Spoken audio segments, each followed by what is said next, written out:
Malta. Is it you or is it Tua? Hey guys. It's you. Okay, so it's Tua, right? Hey. Okay, so I will be starting streaming soon. I will give you some time to basically gather, but I also need to get a hold on my camera and adjust everything.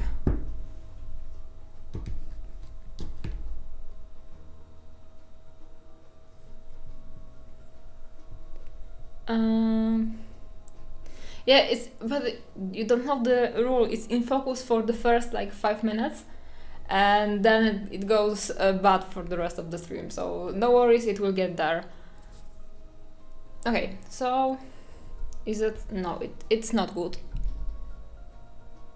How was Dogma?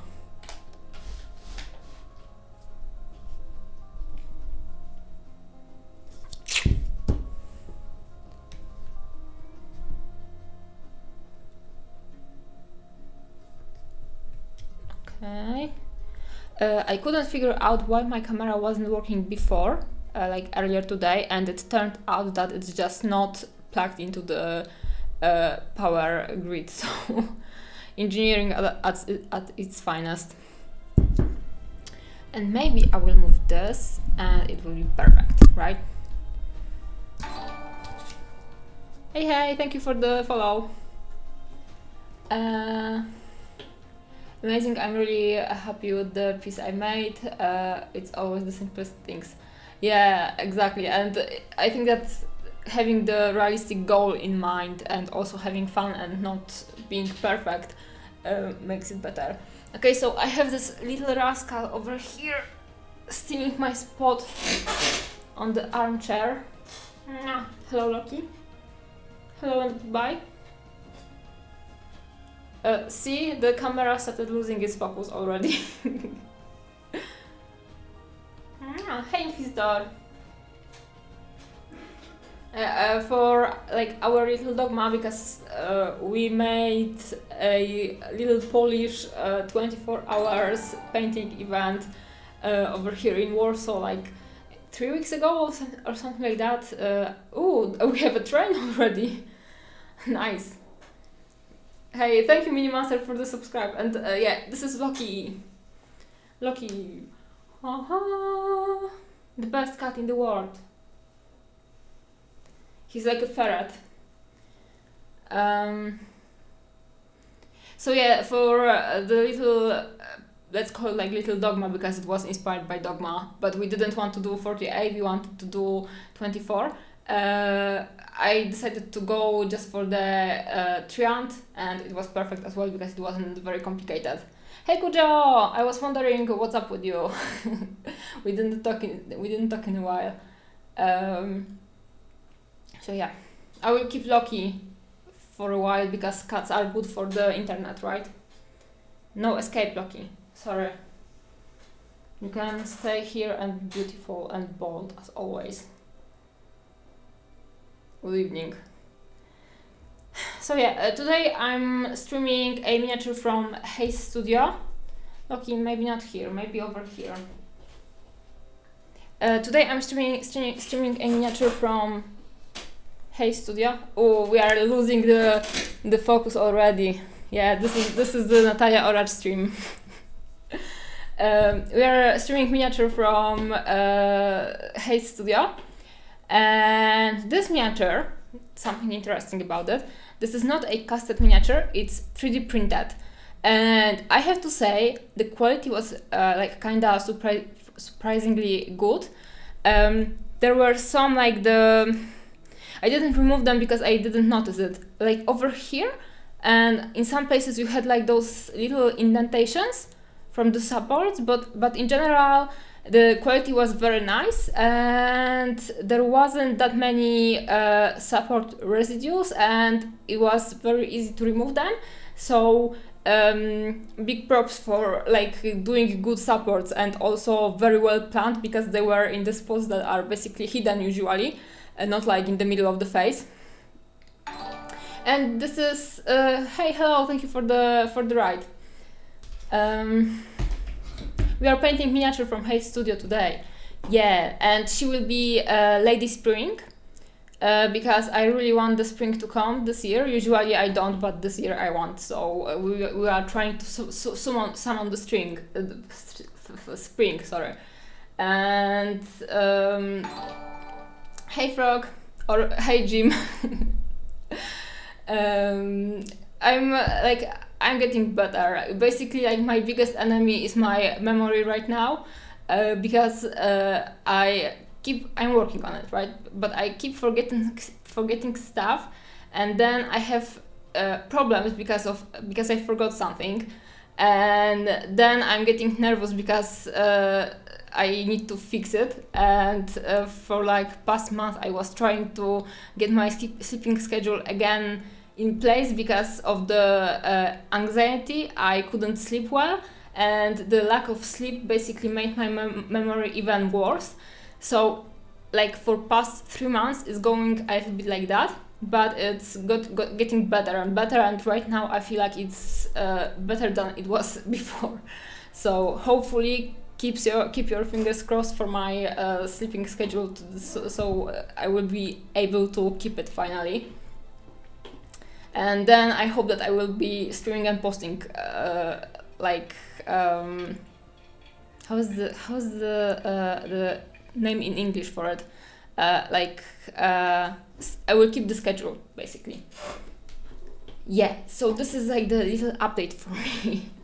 I need the Tufts emote right now. I have to admit that I am in dire need of Tufts emote, because Tufts are for me like everyday miniature painting accessory. Your memory is bad. Did you forget you were coming to leave my house for a year to teach me to paint? I remembered that you promised me a beer, and that I will get free beers from you. So this is the stuff I remember, right? Completely like true facts, totally not made up. Yeah, so we have this Kujo that sounded completely like legit, right? Yeah, so I missed the train. What is the hype train? I have no idea how to work it basically. Yeah, chocolate, I'm fine with chocolate. Also with the Dutch waffles or something like that, where you have like this round waffles with the with caramel inside. This is the stuff I want to eat every day. Yeah, so we are painting again. Back to the topic. We are painting today this beautiful queen, which is pretty big in size. I have the sheep I want to give away for a comparison. So yeah, it's this whole like full figure is bigger than the usual size bigger bust, because I would say that the bigger busts are like this size maybe, and this queen is like even bigger. I can show you a scale for the comparison because I'm like curious myself. Yeah, she's like pretty hefty, I would say. This is definitely not 75mm because she's sitting, right?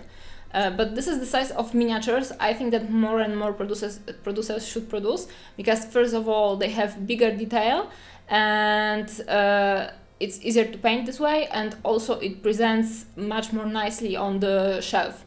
Takes a little bit more space, but looks nicer from far away.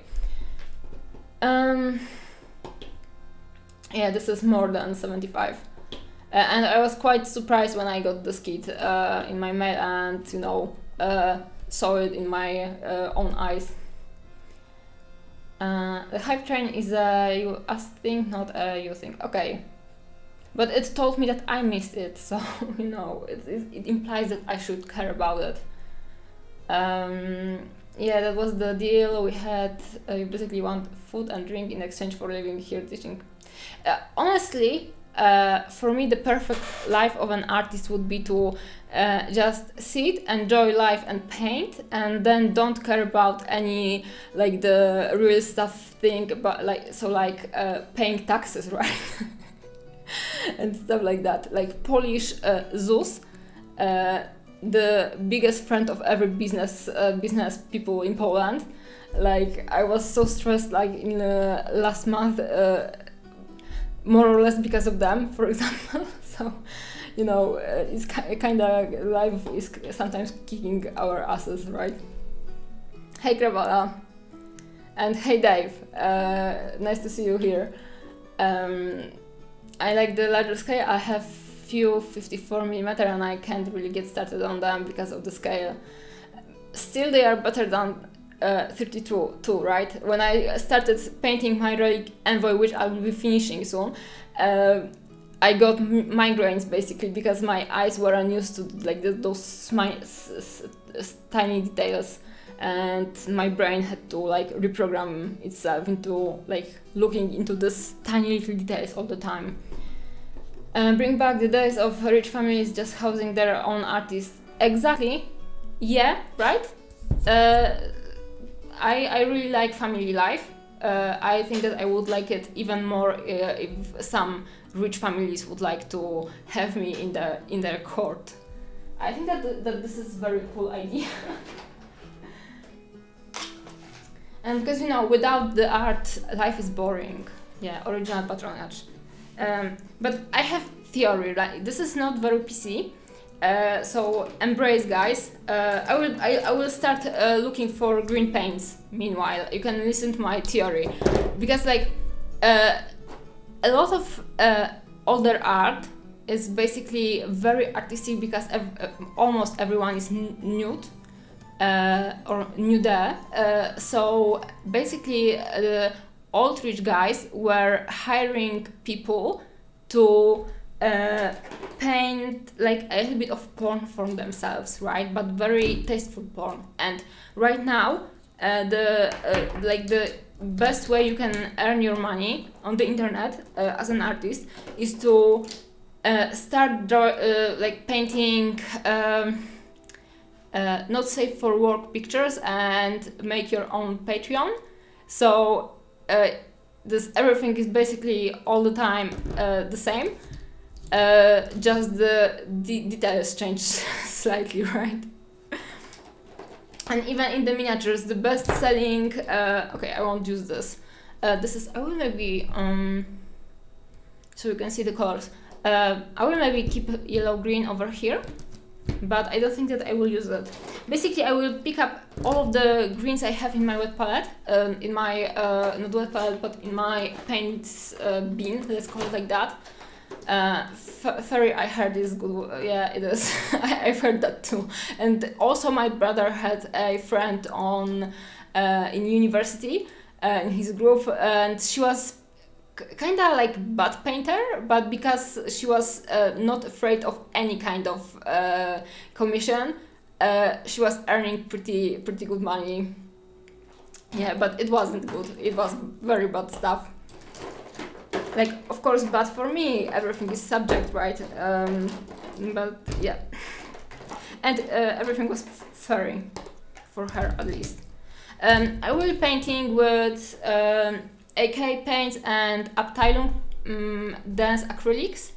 And Abteilungs, first of all, those are not oil, and second of all, like Abteilungs are a line right now subject to AK paints, basically. So I'm using AK mostly for this project and for other projects because I mostly paint with AK. I just need to dig everything up. And they have a lot of like mixed colors, but they also have a lot of like pure pigments, like this Falto green. This is very cool. It's like Deep Forest from Sky 75 or something like that. So basically those pure pigments were the stuff we were already using in our painting, but it had like crazy fantasy name usually. When Twitch had the 24 NSFW, right? I don't know how to. I always read it, and I have no idea how to pronounce it out loud. art section for porn was raking in the money. Right now, I've heard that the anime waifus with the animated avatars are yeah, it's not safe for work, but if I was to like read it as the shorthand for it, it's NSFW, right? Yeah, did you get the Spira with dwarfs? No, I didn't. This is, and like, why I didn't get them? Because first of all, I felt like I not like I felt, I knew that I want to paint the army. I would be happy to paint it for a commission, but I didn't want it for myself. So, and they were kind of pricey as well. So this is the first Spira release me and my boyfriend decided to pass like consciously, because we also passed on the latest Elf Mercenaries, but it was totally accidental, and it was because of our families and goddamn Christmas, right? So we just kind of missed it like on accident, and right now we are in need of 2 elves basically, so we have to figure out how to get them. Okay, so I promise I'm almost finished, and like for her I think that I will go for like spring green hair. So let's like show it like hey Loki, maybe something like this in her hair with stronger yellow highlights. Loki, I brought my water to get something to drink, and he just started sticking his paws inside of the glass, so thank you, cat. I will be painting the hair like something like this. I was considering doing maybe the color transition from something like this into pink, but I'm not sure if it will be Loki. If it will be easy to read, like easy, if I will, Loki, please stop, go away. I'm not sure if this transition will be like basically will be interesting enough to bring more chaos into the composition. Yeah, stop, Loki. Usually CAD is more important than the miniature, in particular when there is a wet palette with some paints on it, on the desk or in the general area that CAD decided to enter, right? And right now I have happy cat feet in my apartment. I have to clean up because he basically, or maybe not happy feet, but happy ass, because he recently decided to just sit in my palette. So he just plopped his furry ass on my palette into the paints, and I had to chase him around the apartment and try to clean him before he will do any, residue.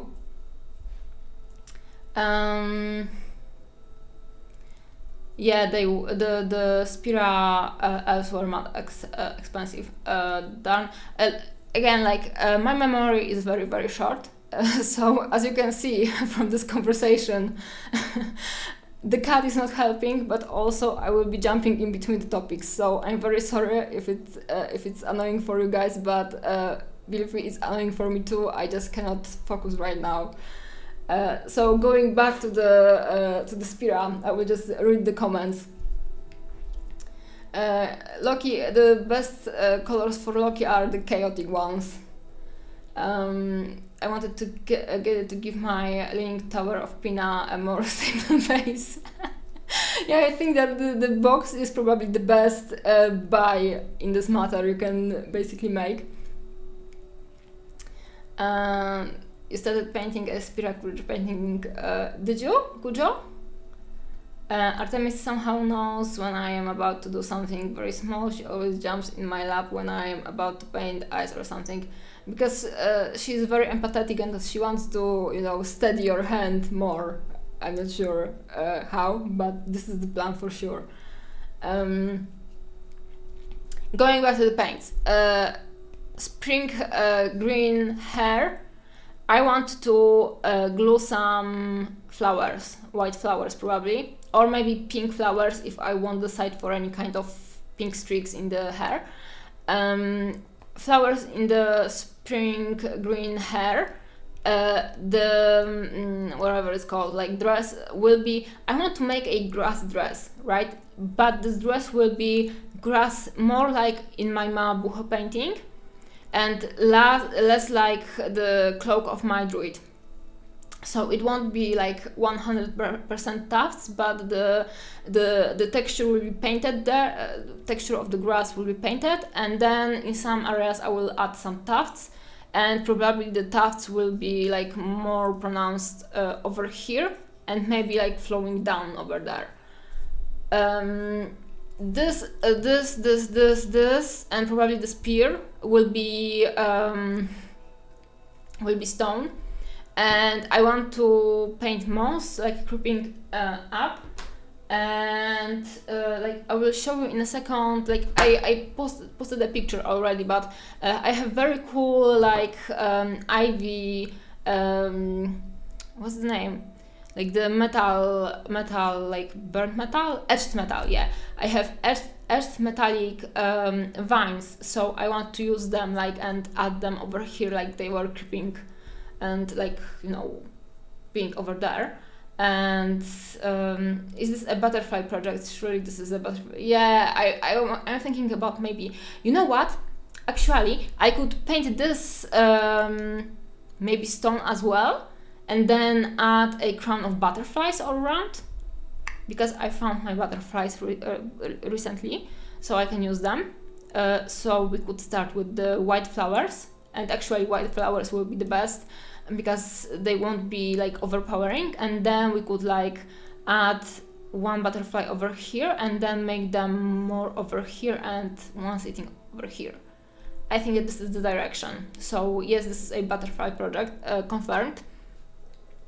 So this will be green, this will be green. Her skin will be dark because I don't know, I feel like her facial features are consistent with the deeper skin tones.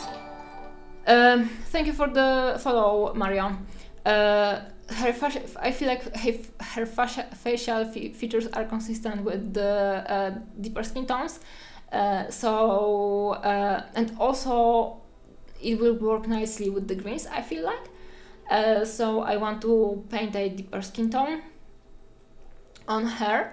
And like I had okay, we have a long comment. Give me a second. No, thank you. I don't want any promotions. How can I remove it? It's spam. Yeah, I can see it, and I have a very unique opportunity to eat it out of existence, but I have to figure out how to do it. Follow whisper. No. Ban it. Ban, guys. We banned someone.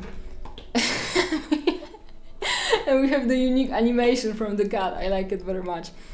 Okay, so right now my sorry guys, for a second I cannot see anything because Loki is again in front of my computer, in front of my screen. Right, Loki? Can you go away, please? I love you very much, but you cannot be here. And right now, like my only let's call it like doubts are yeah, I think that this is a good idea, Inquisitor, right? Yeah, but I'm not sure how to do it right now, so I will maybe try to figure it after the stream, if I will remember about that. Lucky, show yourself in the camera. Be useful, at least in this matter. Yeah, you can see his paw, right? And my only doubt was the color of, like, this should be in theory some kind of metal, but I really don't want to paint metal, so I think that I may use like true metallic paints. So yeah, I think that would be a nice idea, and in my opinion, true metallic paints will pair nicely. Loki will pair nicely with the tufts, which already are kind of on this realistic you know, side of the miniature painting. So I think that we will go just for the golden metallics, and I have metallics from... I have liquid gold from Vallejo, so we'll probably go with it. I know that Green Stuff World has pretty nice chrome metallics, but I will be honest, first of all, I don't have them and I could buy them, but I don't want to buy anything from Green Stuff World as long as I don't have to. And I like this liquid gold and it's kind of nice and good. It's alcohol-based paint. So it's, in my opinion, it's a little bit harder to paint because when the like alcohol dries, it clumps more on the brush. But other than that, the effect is much nicer than from the usual acrylics, in my opinion. Yeah, so we will probably do true metallics, green hair, deeper skin tone, some kind of pink somewhere. I'm not sure where exactly right now. I think that I will just try to start painting and start with the skin color and the greens, and then I will see how it goes and where I can add pink. This gem could be pink for sure, and this over here. But then for everything else we will see.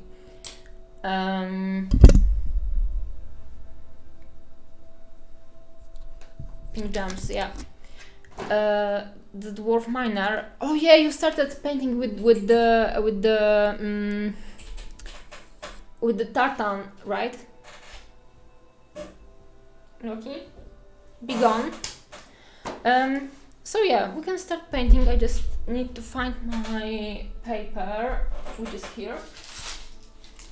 I mentioned it on like before streams, like earlier streams. I got very nice baking paper from my mom, and she somehow found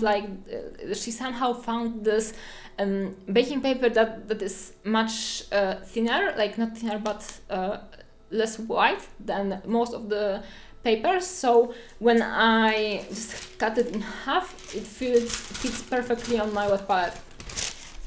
So right now this is my favorite wet palette product, but I have no idea which brand it was.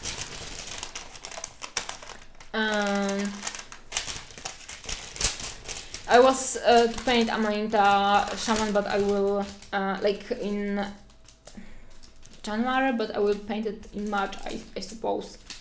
But the topic is still on. Sorry for people that did it without me.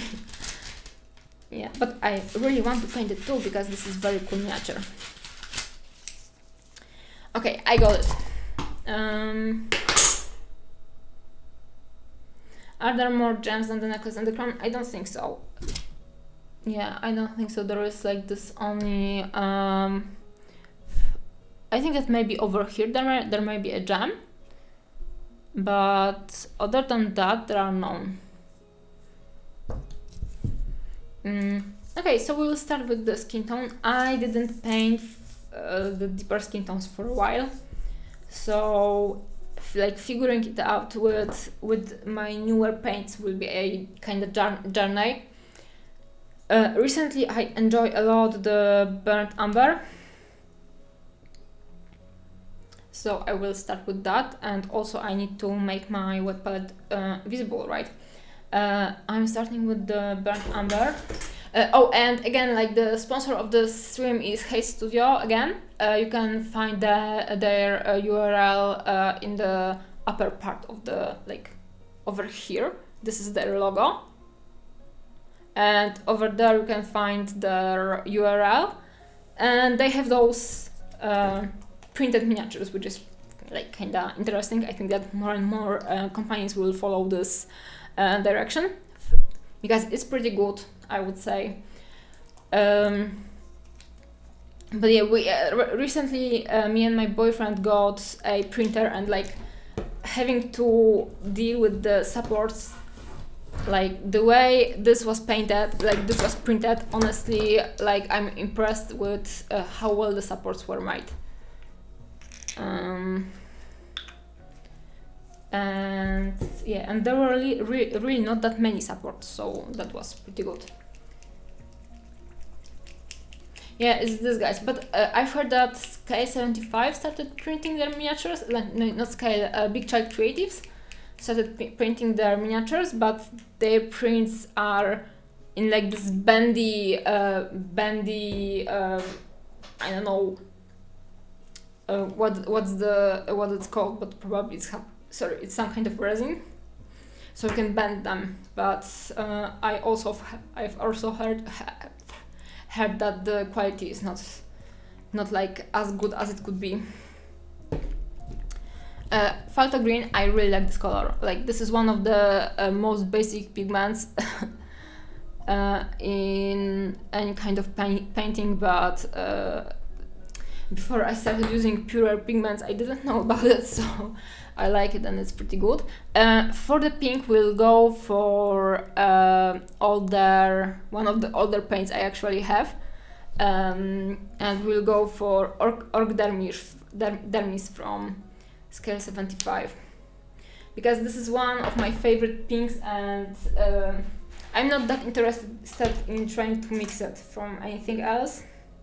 I just need to find it.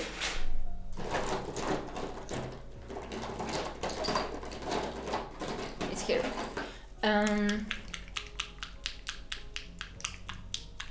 Jim, where are you from? Like, which country? Usually, when my Spira parcels get shipped, I'm one of the latest people they come to, and it's kinda sad for me. UK.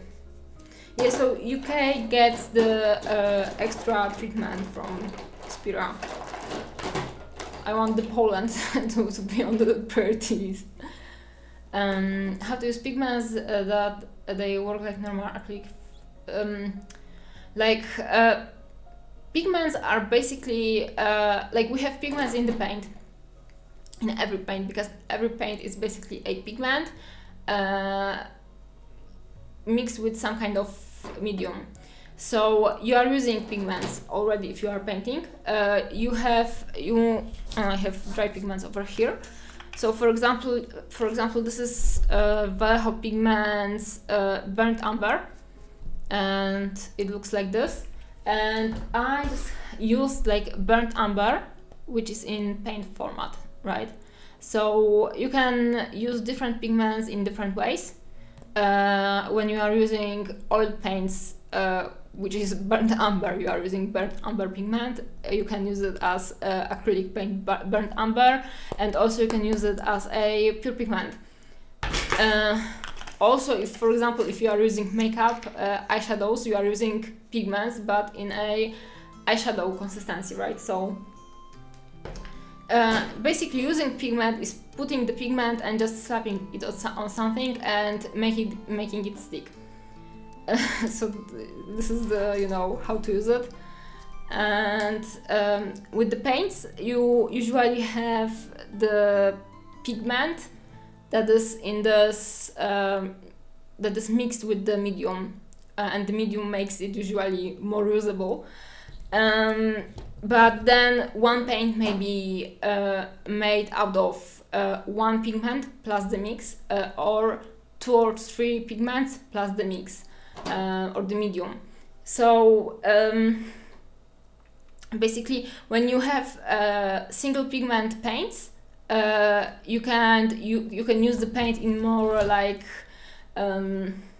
you can predict how the paint will behave in an easier way than when you are using paints with multiple pigments in it. So sometimes people say, like particularly with like paints from GW, from Games Workshop, that when you take 2 colors and you mix them on the wet palette, sometimes they go gray, for example, or they go black, right? Even if they shouldn't in theory.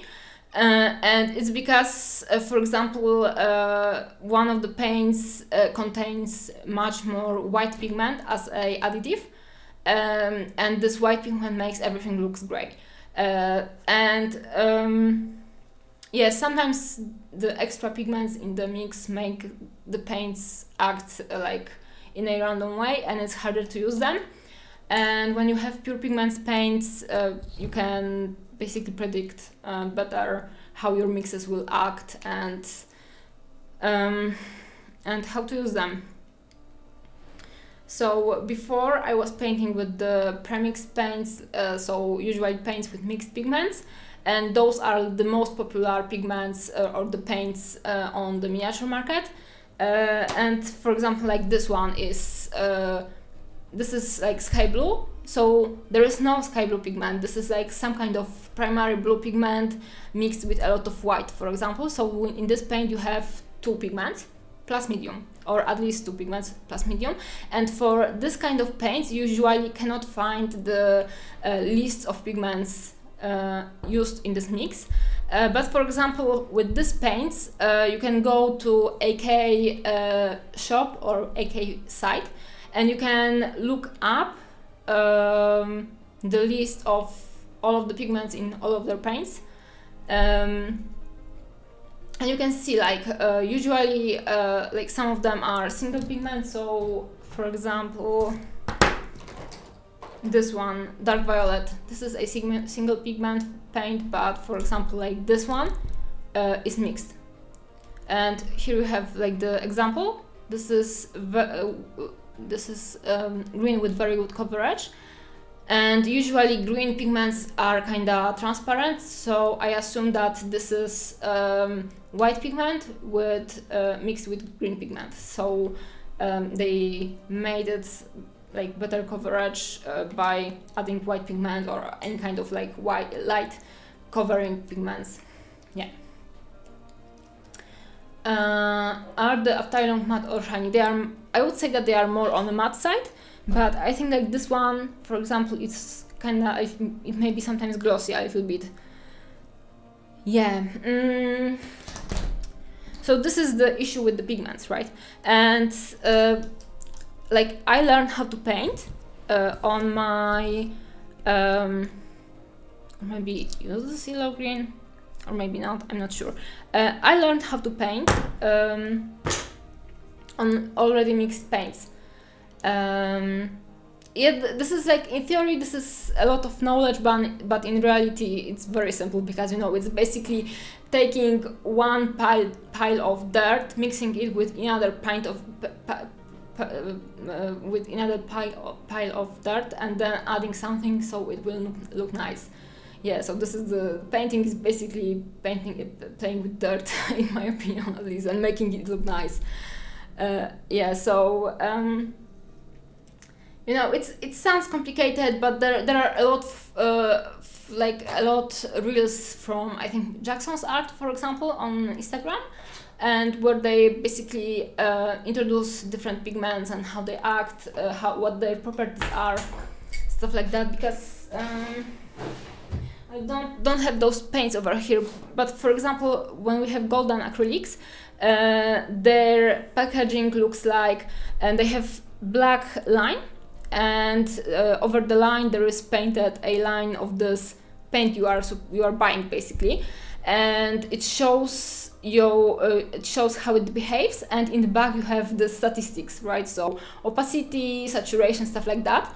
And basically each pigment has its own statistics, and usually, like in oil painting, stuff like that, people use pure pigment paints to for example, one paint is meant to build brightness and coverage, so basically it covers well, so you can build light layers of I don't know, light, for example, and then they use the other paint, which is, for example, very transparent but saturated, so for example red, and then they paint over the light color with red, and this light area becomes red basically.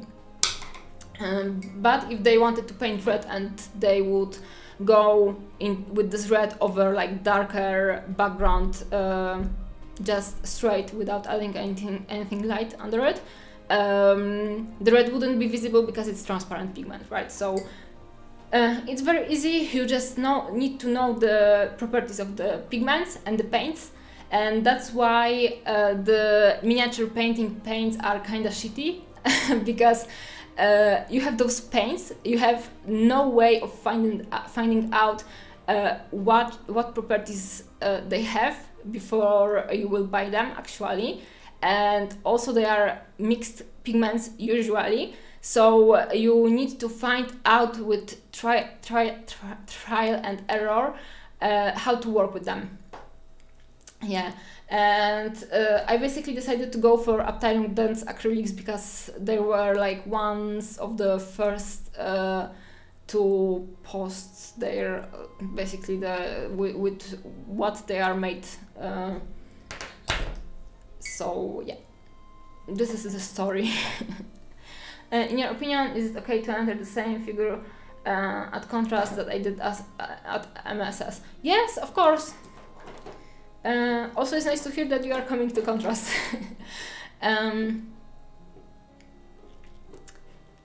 Spira Mirabilis SL, your order has been shipped.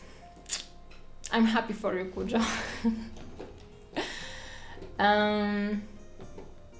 I think that it's okay to enter with the same submission, but I had a discussion on this Sunday, this last Sunday, I had a discussion with some of the other judges from other competitions, and I think that it's not okay to enter into the competitions with the submissions you did on someone's workshop or under someone's guidance slash mentorship slash sometimes even just feedback, because like it's right now it's totally like acceptable, and everyone like not everyone but a lot of people does it, like when they are learning how to paint and they are either like not schooled but like they are trained by some other more experienced artists, and basically the experienced artist elevates the end finish of this work. Because you know you have the experience and you can just pinpoint, like you have to fix it here, here and here, and it elevates the end effect, of course. And it's not like one person job, it's multiple person job, where usually the name on the work is listed as the not as the like you know like teaching artist, but the guy that was taught, right? Do you know, like, do you get my vibe? Good, because I don't know if you will have anything new. You don't need to enter anything new. I think that this is like kind of toxic behavior, like where you have to you know do these big reviews on every competition. And also, you know, like you are working on something for a very long time, let it like work for itself and be like show it on a few competitions, and I know, let people enjoy basically. Very big thanks for a full explanation. Like my boyfriend is even better with selling the pigment talk. So you know, this was like on the one hand it was long talk, but on the other hand, like you can, like this is the topic you can talk for hours basically. Talk about for hours. Have you tried Schminke? To has made me convert. I painted with their white, which is very good, but I would have to see how the paint behaves, because I don't like when the acrylics are too artistic. I like when the acrylics are good quality, kind of artistic, but still paints for miniature painting basically. And sometimes the artistic paints are more like oil paints actually than the miniature painting paints. And there's a lot of Mark Mascalin's busts painted very much like the tutorial that he has made for his busts, which is hard to judge because they're painted well, but obviously painted in the way. Yeah, exactly. So how does that compare to something that someone did for themselves without these instructions? I honestly think that usually judges are well informed that someone painting somewhere something, or I don't know, someone did a tutorial, right? And they can just score it kind of lower, I would say. But also, like, it's going deeper into this topic, and I don't know, it's kind of complicated, right? And also, like, being a copyist in miniature painting right now is a very how to call it, like, people tend to appreciate your work when it's a copy, basically, than the original art. So for example, when someone basically takes a miniature that is made or sculpted on the base of someone's work, so for example, like a Brom miniature, right? And someone takes this miniature and doesn't paint it like in any creative way, just goes one-to-one copy from this original painting, right? So where is any kind of originality? But again, everyone loves seeing like this reproduction of the painting on the miniature, because like this is something painted usually in a nice way, because usually the painters do it well. In particular, if a painter is popular enough that his paintings are reproduced in the miniature way, that means that this is a successful painter, and people want to buy his job, right? So if someone makes a miniature based on this painting, and the artist just copies this painting, so there is completely no creativity, because the framing of the shapes is basically done by the sculptor, and you could kind of remix it and paint it in a creative way, but you decide to basically copy the painter's job, which already was done and designed by someone else. So there is like, and technique is important, but basically without originality and the artistic flair, the technique is, it's kind of not that important, at least for me. So it's kind of empty in my opinion. And the fact that right now the most popular works are ones that are basically one-to-one copy of someone else's jobs, popular paintings, for example. Well, it's kind of lame, and it's kind of sad for miniature painting world. And that's why Lumberjack from Mark is still unpainted, and I haven't gotten the other two. They're great models, but so much of it is the same. I just don't have the passion to paint it. I have the two from Mark, but I have my own ideas for it, and also those ideas are completely mine and completely stupid, so I don't assume that someone else would try to paint it in the same way. Also, sometimes it's good to repeat the idea, but do it your own way. So and if you want to practice, you can repeat someone's version, but again, this is a practice, and it shouldn't be treated as a main and award-worthy version of your work, right? I still have this owl I want to start in the next week. Ooh, which owl? Is it mine owl? We just got a shipment of owls, so we will start selling them soon. Happily. Give me a second, I need to go for some water, because Loki spoiled mine, and I'm parched basically. So be right back, guys.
Okay guys, I'm back. I just noticed that an hour has passed and I didn't paint anything, so and I haven't painted anything, so let's paint. I will maybe add this purple because I like it. Yeah, I was thinking like maybe about changing my stream setup because I'm more of a fantasy girly basically, and also there is tons of World of Warcraft music I would like to add as a background for the stream, and also Baldur's Gate music. Hey Barnes MMA, hello. But I actually like this setup. I would maybe like remove this frame from my camera, but those screens I like a lot, and I also animated myself the logo. Right? It's somewhere there, is it? Yeah, I animated the logo and I spent a lot of time on it, so I'm kind of apprehensive from removing it. Okay, so let's start. Maybe we'll go with this. I have a brush from Avant-Garde with this, which is incoming paintbrushes company. I will be honest, like I hate it, but if you are into glazing, this is the perfect brush for you. Like this is the end effect of my very long thought process about these paints, about these brushes, where I really hated it, and I thought that this is the most shitty brush ever. But then I started talking with other artists who got them, and some of them said that this is like the best brush they painted with, and basically it turned out that people who like to stipple hate them, and people who like to glaze love them. So those are very good glazing brushes. Hey Pascal, nice to see you here. I started streaming an hour ago and I just starting to paint, so enjoy this beautiful process. I recently discovered, like talking about the pigments, that I really like Payne's Grey and Burnt Umber. So I'm gonna mix something with it. So people who like to do both love and hate them, yeah. the people who like doing glazing and stippling, they go like, and you just go the brain paralyze.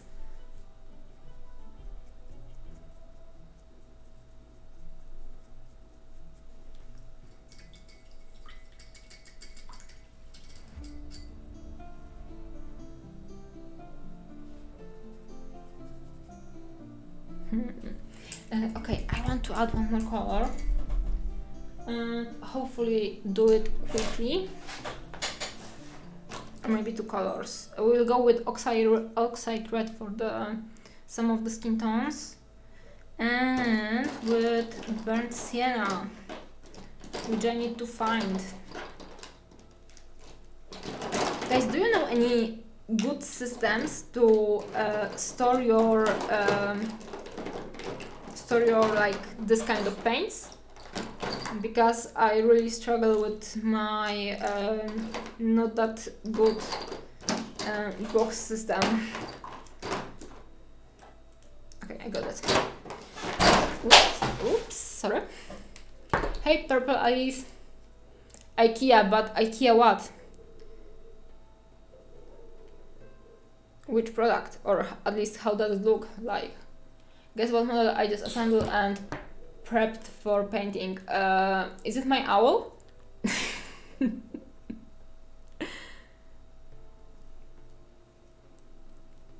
Hobbyzone.pl is good. Yeah, I had Hobbyzone, but do they have like those kind of stuff? No, it's Smoker. Nice. Smoker is very good. I will be coming back to Smoker because I didn't finish it on my own, so I decided to do again like I don't know, maybe a week or a week and a half of streaming next month from Sylvester's Smoker. So I'm coming back to it, so we can you know, paint it together somehow, or at least try to finish it. IKEA Scadi's pegboard. Oh, I think that I've heard about it. But how do you install the paints on it? Painting together always sounds fun, I would like to say. And usually hypes people around painting and make them finish the projects, at least to some degree.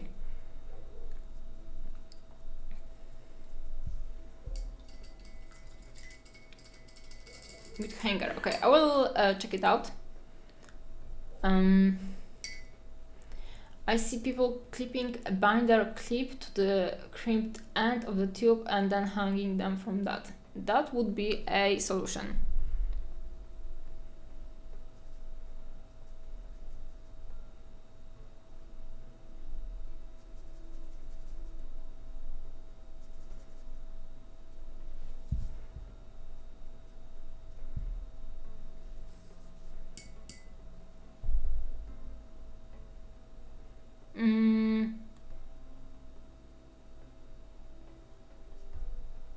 I will have a look into it. And then I really want to finally do a video about my workshop, but I need to figure out one more area so it will be more complete. And also I need to create some order in the kallax behind me because right now it's kinda chaotic. It's not messy never, but chaotic.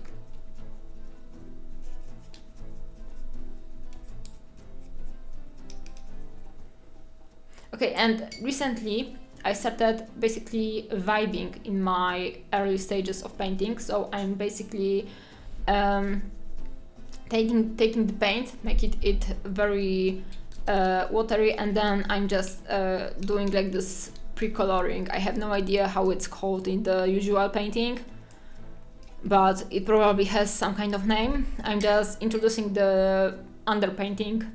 Maybe it's underpainting, I don't know. Which basically just gives some color. I will call it vibing because I think that it's more interesting than underpainting. Who cares about underpaintings, right? I care for the vibing. Not sure if you too. And you need to get to Nova 1 year. I'm coming to Nova this year, Dave. This year I'm coming to Nova. Oh, I'm not sure if I should talk about that. So I'm not coming to Nova yet. Maybe I will come in a few months, right? Guys, don't tell anyone that I said that. No, Nova, no, Dave, no. I'm not coming to Nova this year. Sorry, guys.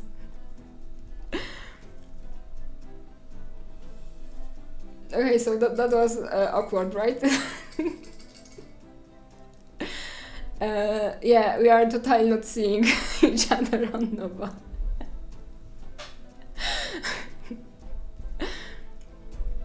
Yeah, I'm gonna like kinda eat it out of the existence from my VOD, hopefully. Okay, I was supposed to read something, right? So it's like Craft World. It may be Craft World because they are they have like this classical, let's call it like how to call it, classical background, right? Because they studied fine art and arts, I suppose. And you know, if something is in the painting, they probably know it, so it may be like Craft World style. But I'm sure that they are not calling it vibing, so this is totally new and totally fresh. Yeah, me either. I didn't say or nor hear anything. So I'm not like, because usually acrylic paints are more of like the covering paints, or at least we need to build a lot of coverage to make the paint look clean.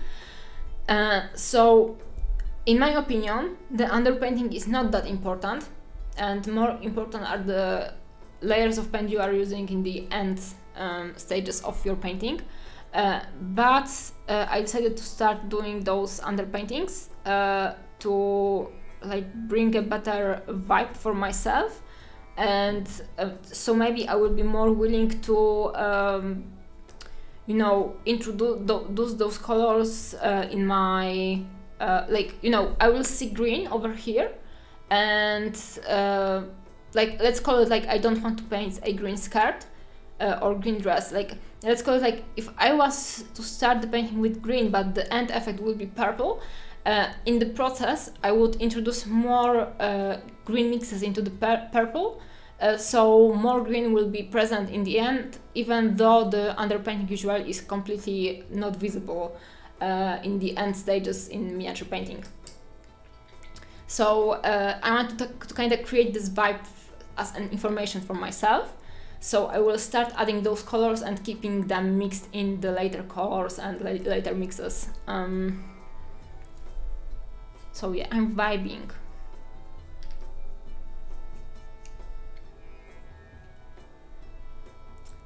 Twitch athletic young chick. What?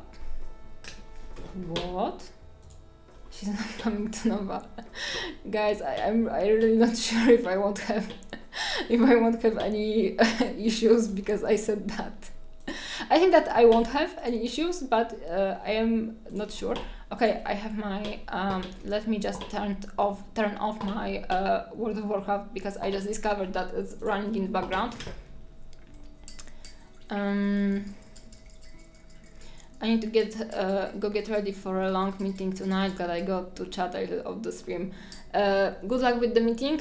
Hopefully have fun on this meeting.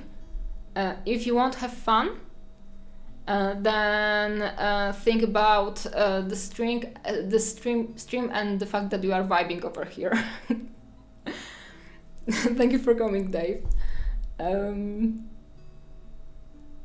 Yeah, vibing is the slap chop, or the like Sergio Calvo has his own like what was the Sergio's term?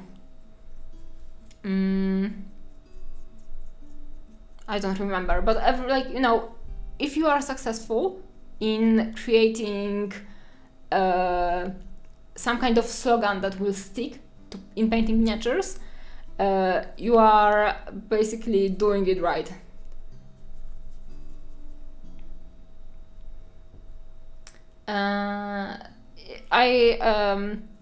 On the one hand, I think that I shouldn't have said that, but on the other hand, I think that hopefully no one will kick my ass for it, so no worries. Isn't like better to underpaint with airbrush to get more smooth undertones?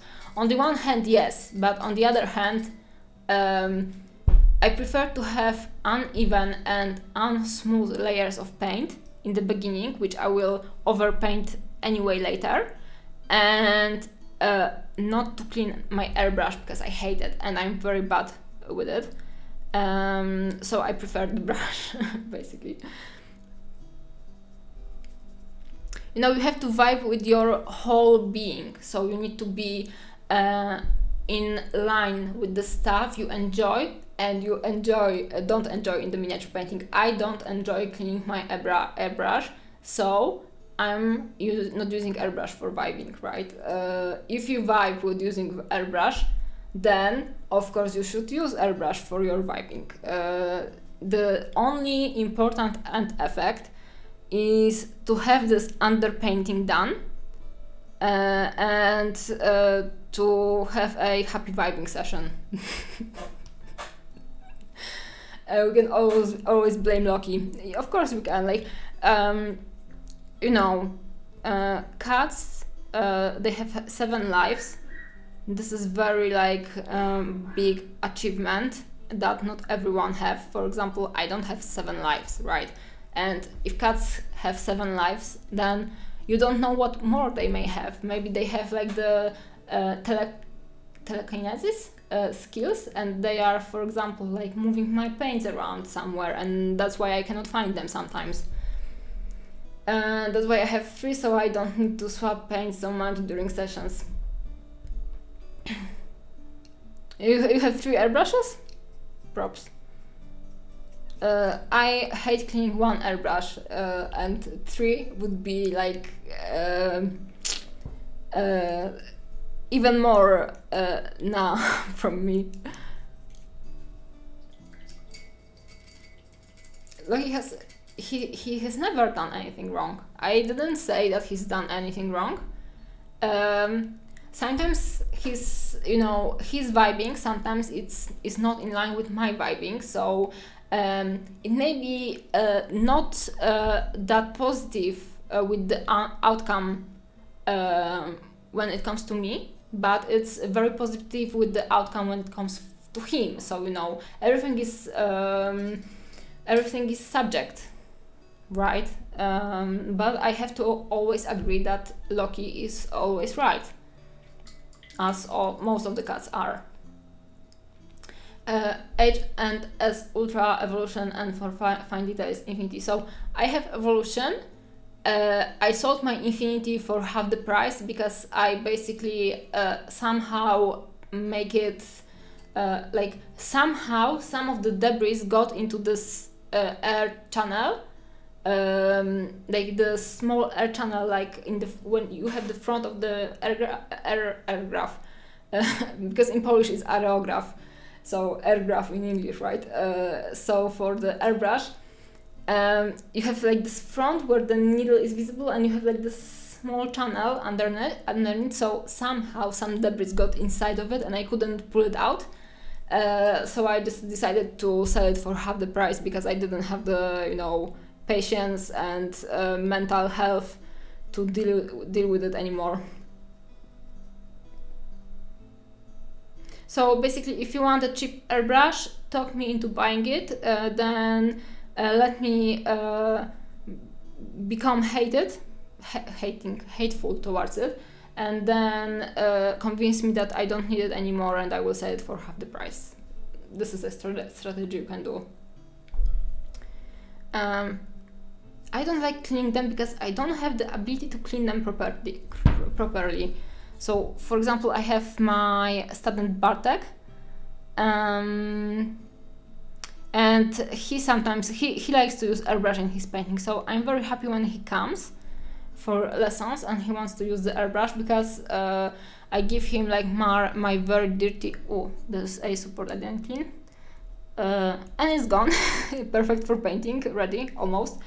And I can give him my airbrush and he will clean it for me, which I'm very grateful for.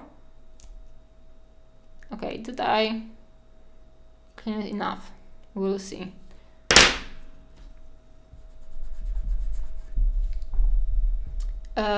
Yeah, but Ultra and Evolution are very, very cool, and I think that I will actually buy a new Evolution for myself, because I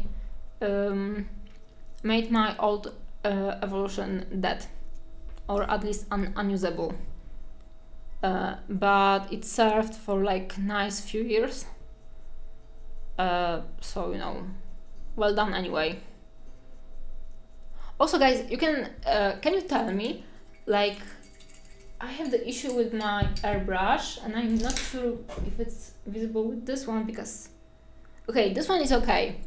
You can see over here that the chrome is alright, but this is airbrush from my boyfriend, right? So I'm not using it for a long time. Let me find my old airbrush.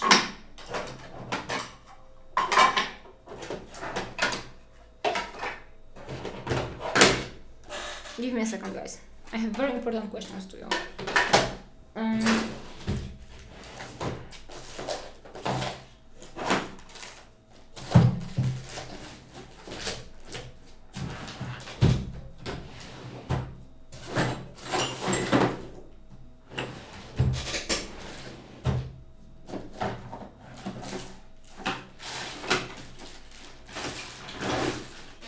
Okay, I cannot find it. But basically, my older airbrush, which I was using a lot, basically the chrome from over here was completely gone, and I had in the places where I hold it with my, and yeah, I'm using the,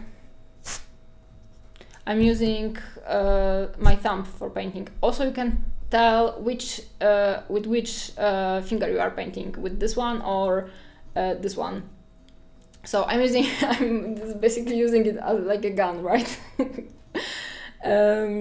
So basically over here, so under here and over here and over here, I strip my airbrush out of the chrome, and I was wondering if that happens to other people as well, or maybe I have some kind of like different skin chemistry, which is stripping the chrome basically. Yes, so maybe mine was like, you know, like faulty in a way, and maybe that's why it got stripped. But also I tend to strip my mouse from like this plastic cover, for example, so maybe it's because of that.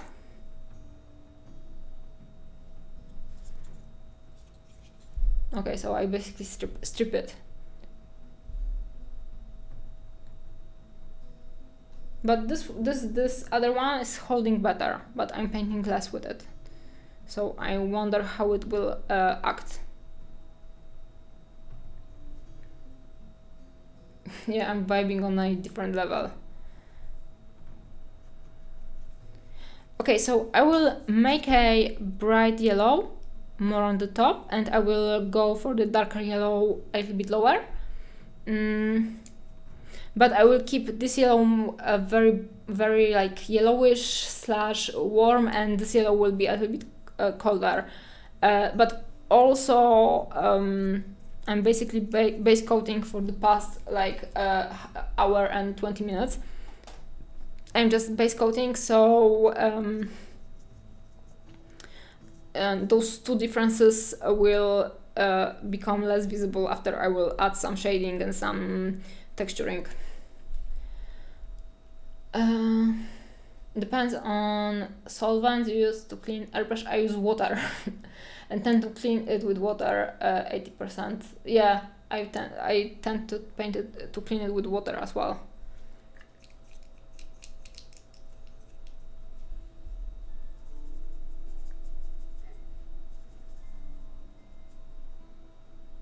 My boyfriend showed me that he's cleaning, like basically every time he stops using the airbrush, he's just adding the airbrush cleaner and letting it sit in the airbrush for a while. And I thought that it looked simple, and I was convinced that I can mimic it, but it doesn't work that well for me. I don't know, I have low, my statistics are basically high brush painting skills and very low airgraph painting skills.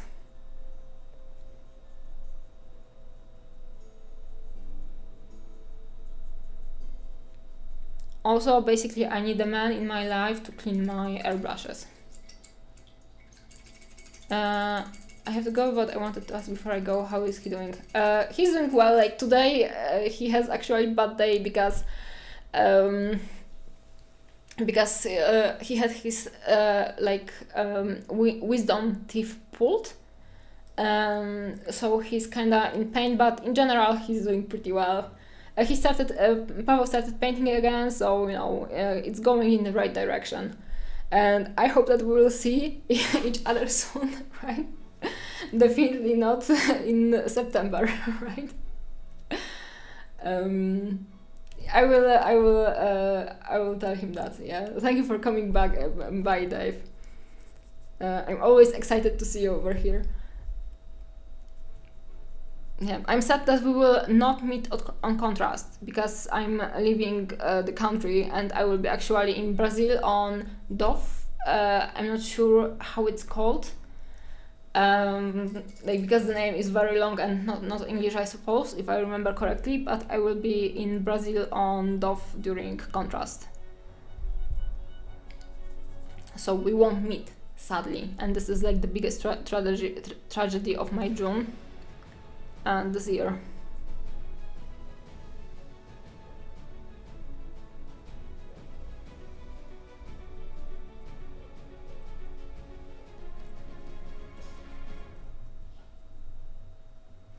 right now are you going on Moson show? I'm not going on Moson show. I've heard that Miklos is not organizing Moson show anymore, and like it's kinda sad to hear. Yeah, this year I'm not going because I don't have the time, basically, because I have to do workshops in April, and maybe I will come next year, but I'm not sure how, in which direction the Moson will actually follow, right, without Miklos.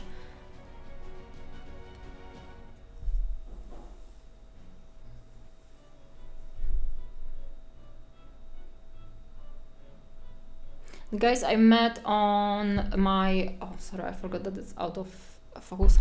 The people that I met on my workshops in Hungary were great, and I would like to go back to Hungary to meet again with the people, but I don't know, like if the miniature painting on Moson won't grow, then it's kind of like hard to find time to travel there, in particular like when I have to travel elsewhere, let's call it like that. So I have to be very picky with the places I go to. And yeah, if the Moson won't expand on the miniatures like they did under Miklos, then I don't think that I will go to Moson anymore. But also it's early to say in which direction it will go, because we have to see how this year will come out and how it will work this year, basically. This year I will be on like the next competition. Oh Jesus, I'm going to sorry, I just remembered where I'm going this year. For sure I will be on Brembel Miniature Cup, which is in Frankfurt in the beginning of March. Then I'm going to Trolls and Legends in Belgium, and it's in the end of March. Then I have 2 workshops, one in April. One of it will be in London, so if anyone is interested, just like leave me a message on the Instagram, because I didn't start the list for the London workshops yet, so I have 3 places, 3 spots. Then I will be I have something to do in May, but I'm not sure what. There is a Polish competition, Migawka, so I would like to go there, but I'm not sure if I will have the time. And then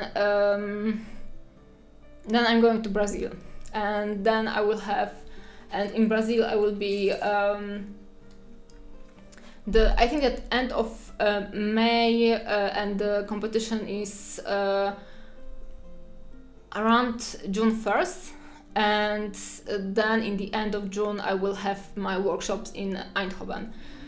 So if you are interested in any of the workshops, or just like seeing me on the competition and saying hi, then those are the places you can find me, basically, in the first half of this year. There's still 1 or 2 spots for the one in Copenhagen. Yes, and this is and I'm going to Copenhagen, right? I don't know why I forgot about it. Sorry, Malta. I have spots for Copenhagen, and I'm going to Copenhagen in April. I know why I forgot, because I forgot to talk about April, I think. Yeah, or something like that. I forgetful very lately. And so yeah, I have spots for Copenhagen, I have spots for London, and I have spots for Eindhoven, and also I will have probably I will have workshops in Sao Paulo in Brazil in the end of May.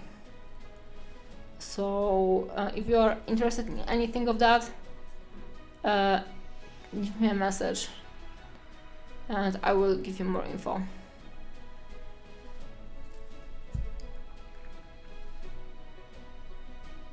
in the second half part of the year, I will be for sure I will be on Golden Demon finally this year, because the Golden Demon is happening on Essen Spiel, sorry. And so I was going to be on Essen anyway, so I'm going to Golden Demon finally, guys. I will participate in the famous Golden Demon. And I already know what I want to paint, which is very big, because I was kind of apprehensive about the project I would enjoy from GW, but I got something that I think that I will enjoy and like identify myself with. So I will be on Golden Demon finally. I want to win a finalist pin. This is my goal, basically. I would like to win a finalist pin, and I would like to have the early releases shipped to me. So those are two goals I really want to get from Golden Demon. And so yeah, Golden Demon, and then I will be on Scale Model Challenge, and maybe I will go to Monte Show, but my plan is to not participate in the competition. I just want to meet with people and have some wine and eat good food. So yeah, I maybe be on Monty, but I will just vibe, right? So I'm practicing my vibing. Golden Demon it's about Warhammer. And like last year on SN, I kind of noticed that there was very big and very present Games Workshop stand, and they had all of the Marines just put around the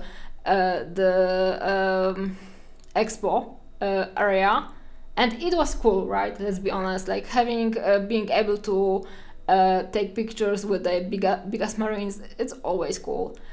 But I don't know why I didn't like put one and one together. And I didn't anticipate GW actually holding Golden Demon on SN. So I was I always wanted to travel to Golden Demon just to be able to walk around and see how it's done and how everything looks around. And this year the Golden Demon kinda came to me because I wanted to go to Essen Spiel anyway, because I'm going to Essen Spiel every year with my boyfriend. And I'm kinda happy to have the miniature people around me there, because honestly I sometimes get bored on Essen, because there is basically, this is the zone where you can just buy miniatures, and when we come there on Thursday or Wednesday or Thursday it starts, and then we come early in the morning and leave late in the evening every day, or late in the afternoon every day. How many times you can just go around all of the halls and just see the stuff you can just buy, because there is no space there to play the miniatures, the board games you are supposed to buy. So I will be honest, I just decided on some days to stay in the apartment, and I was just waiting for the boys to come back with the new board games to play in the evening. And now, when I will have my miniature people around, I can hang out with the miniature people and play some of the board games later, and it will be more interesting, hopefully. I would like to see Duncan Rhodes with his toothing coats on SN. That would be cool. Yes, I like board games.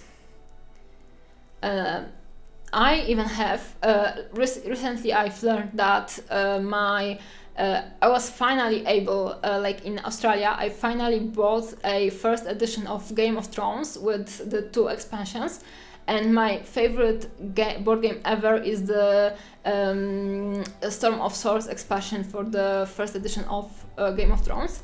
And it's kind of out of print for like a long time. It was out of print, and basically when I went to Australia and I had my first workshop in Brisbane, my boyfriend, like I started doing the workshop and my boyfriend came to me and like he said like, hey Natalia, there's first edition Game of Thrones like in foil on sale, and I said like go and buy it, right? And later I had to travel with like this size box of Game of Thrones in my already limited luggage space, because I had to buy it, right? So I finally got it. I hadn't any opportunity to play it, but I wanted. I have it and I really want to buy it, play it. Yeah, maybe someday. But like this is my favorite. I also like my recent favorite is oh Jesus, what is the name in English? Arnak, or like Lost Island of Arnak. I'm not sure what's the name in English, but basically Arnak. It's very cool. I really like Endless Winter. What I like Everdell, but it's hard not to like Everdell, I think. I like Dune as well. Yeah, Ruins of Arnak, and I think that there is another board game, Lost Cities or something like that, and I have this game as well, and it's very cool too. Yeah, so Ruins of Arnak is cool, but also there is another game, I think that is actually called Lost Cities, and it's very, very good as well, but it's kind of more simple and less artistic in the the design of the elements of the game. Kutna Hora was cool. Yeah, I like board games in general. I like Ticket to Ride, which like nobody ever wants to play with me, but I like it.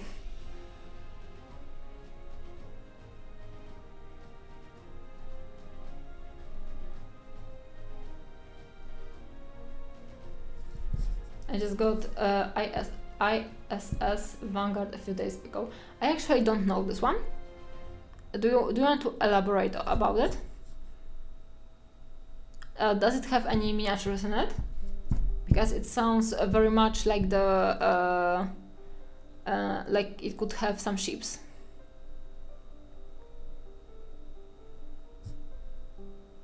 Okay, so I painted like initial highlights into this hair as well, and it looks like vines, right? So it's pretty cool, I would say. It's in a bag, so it won't be probably visible ever, but I painted something today.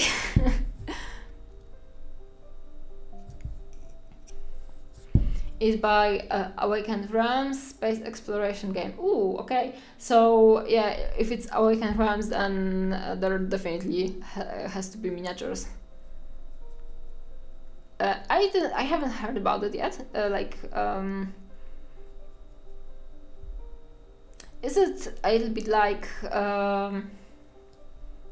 what is the name? Like the usual where you have the aliens and the space marines and like the alien games basically.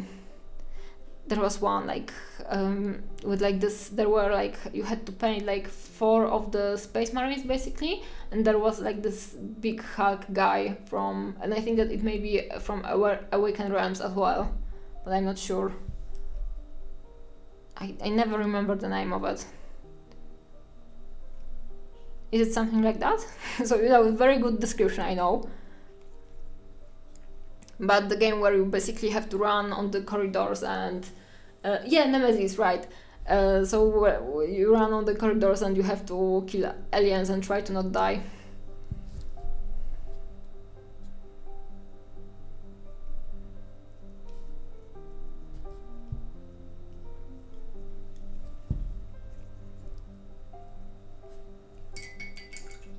It's not like that, so how is it? I don't know, it's kind of hard for me to imagine how different it may be if you have tons of miniatures of, I suppose, Space Marines. I can I can Google it on the other hand. Have like a team of people and go explore. Okay, so that sounds much cooler than Nemesis, at least for me. I think that I would like to play. Oh, I think that I saw it. Does it have like this? Does it have like those meeples of like robots where you can put other meeples inside? Is it this one?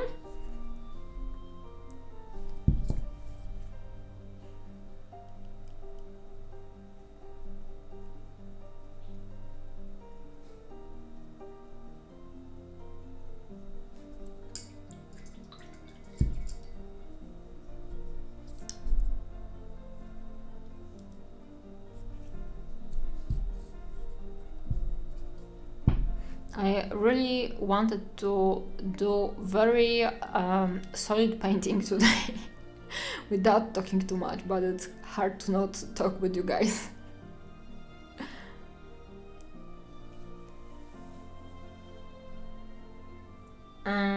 You can put a dice. Okay, so maybe this is this one. Did you hear that they started doing meeples, but they are not cut from the wood? They just take the sawdust and they mold it into pieces. So basically we have miniatures made of sawdust right now.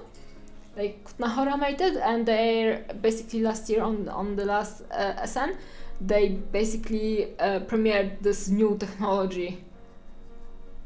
And I think that it will make all of the games look even, maybe not all of them because not everyone will use it, but it may make the games look even cooler and more diversified. Solid vibing, I hope so. There is this game, Endless Winter, and they have so cool miniatures. I always wanted to paint all of them in a quick style, let's call it like that. And I wondered if basically people on the Twitch would like to see it. I will Google the miniatures to show you guys.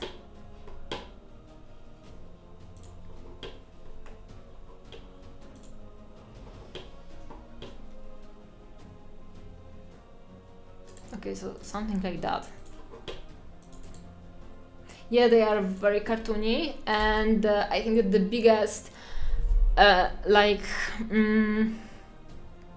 biggest advantage of this game is that they have very solid art style, very beautiful art style as well, but also they don't have that many miniatures, so it's easy to finish painting this game. Did I think about those miniatures? No, I think that I thought about something else. Or maybe this one?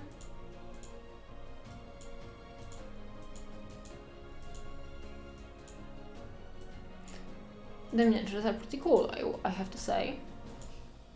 Like in particular those with the protection shield. Or force shield, right? Oh yeah, I think that I was talking about this one, if this miniature is the one you are supposed to put a dice in. You put the dice over there? Not refresh, no. In this one, Kuja?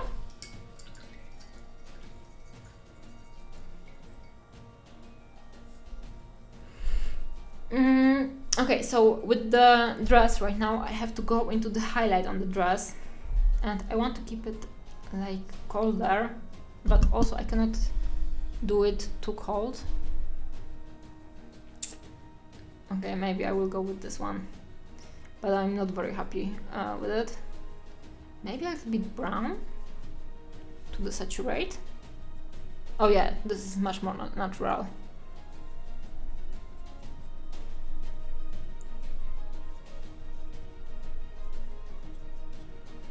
Yeah, someone, I don't remember who, but like some time ago someone told me, like, we were talking about painting and streaming, and this person said that he would never be able to paint and keep up with the chat, and I was like, no, it's easy. And yeah, it's very easy as long as you are not painting much actually.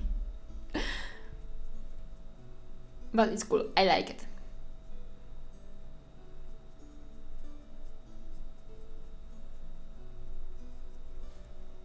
Okay, so now let's jump into the skin tones to feel more of the colors, because I really need to decide for this one. For the basically dress, in theory it should be green, I think, to repeat the color of the dress, because it will look strange in any other color. Okay, I think that the problem solved itself, so I will just add the color. I don't know why. I really had a hard time understanding which color this part of the dress should be, but if it will be green, it's completely logical, right? Like, mind blown completely.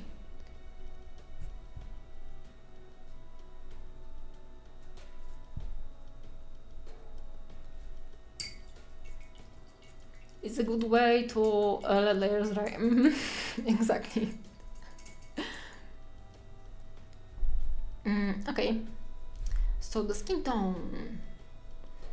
I will start with burnt umber, and I will add a little bit of warmth with whatever color this is. Guys, do you like mind this kind of show of my wet palette, or would you like to be able to see the full wet palette with the with my process of mixing?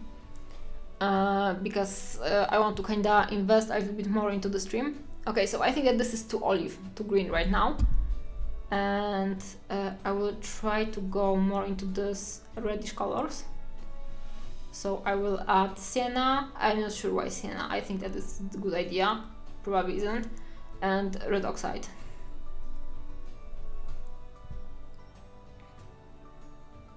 Okay. This is good enough for me. Okay, cool. Because I personally usually don't need it. Oh, see, it's kinda more red, and I think that it matches much better than this over here. For me, I don't need, like, looking at the wet palette usually, but some people told me that the extra camera could work out. But I'm kind of apprehensive of this idea. But if most of people would tell me that it's alright, then I would probably follow it.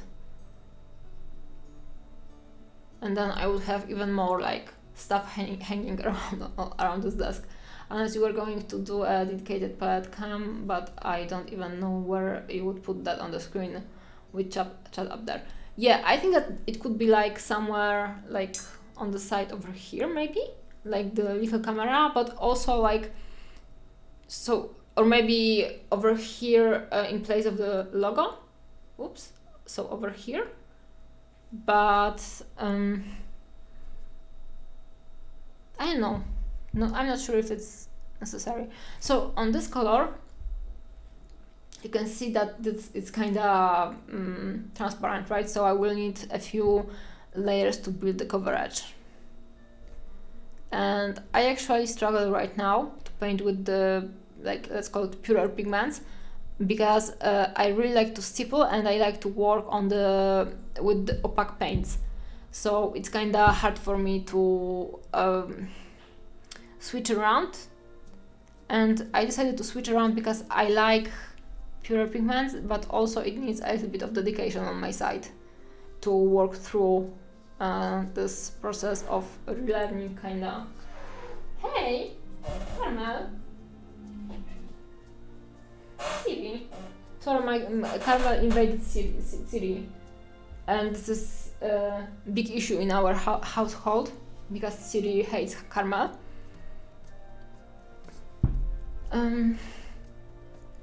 Could have one of those buttons that swap the camera view, but I also would have to remember to swap it, right?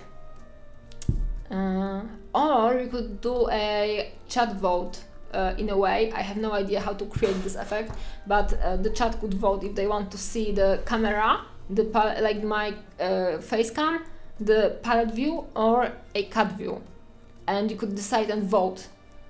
What do you think? Like, this is completely fictional idea because I don't think that I'm that dedicated to try to figure it out, but I think that it would be cool. Or maybe between my face cam and my cut cam. Yeah, always cut. I can agree on that. Cut view each eye.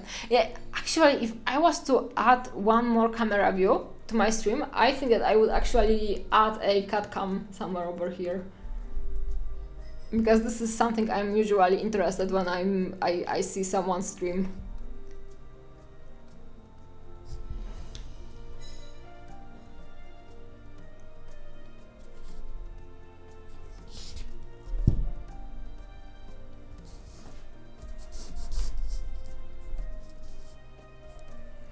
No offense to your face, but if the choice was between face or cut, I would choose cut as well. No offense taken, it's just, you know, reality.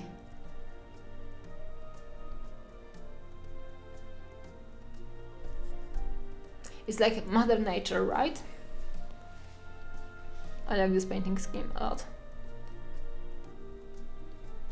I also think, like, it may, I just hope that it won't sound bad, but I think that this is, because this darker, deeper skin tone is closer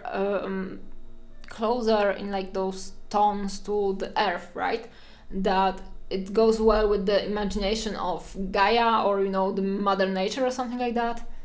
And I don't know, some of the, I think that Indonesia cultures, I may be wrong because, you know, just don't quote me on that, but some of the, like, islands cultures, they have like this more of this, like, nature vibing, how is it called, like, religions, so it's easier to connotate it, like deeper skin tones with this kind of imagination. Cartoon cat face? What is cartoon cat face? My painting looks terrible right now, but it will get better, right?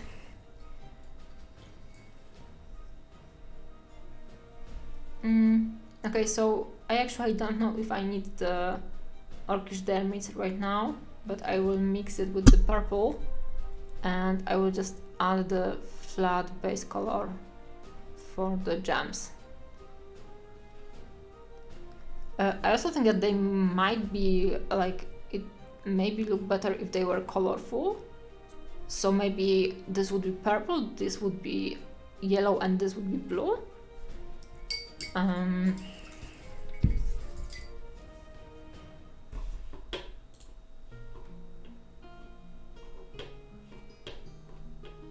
No, I haven't seen the cat face.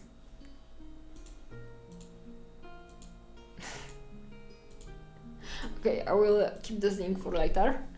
I'm grateful for the meme. Okay, I wanted yellow. Focus, Natalia, yellow. Where is yellow? And blue. I have cat over here, but you cannot see it because of the camera.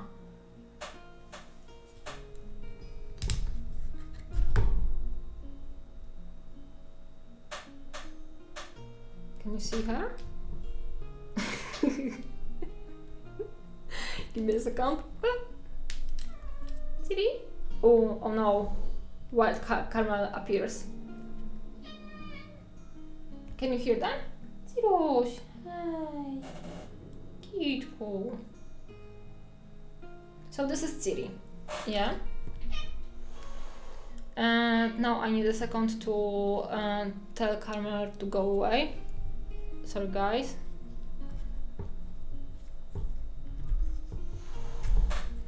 Be right back.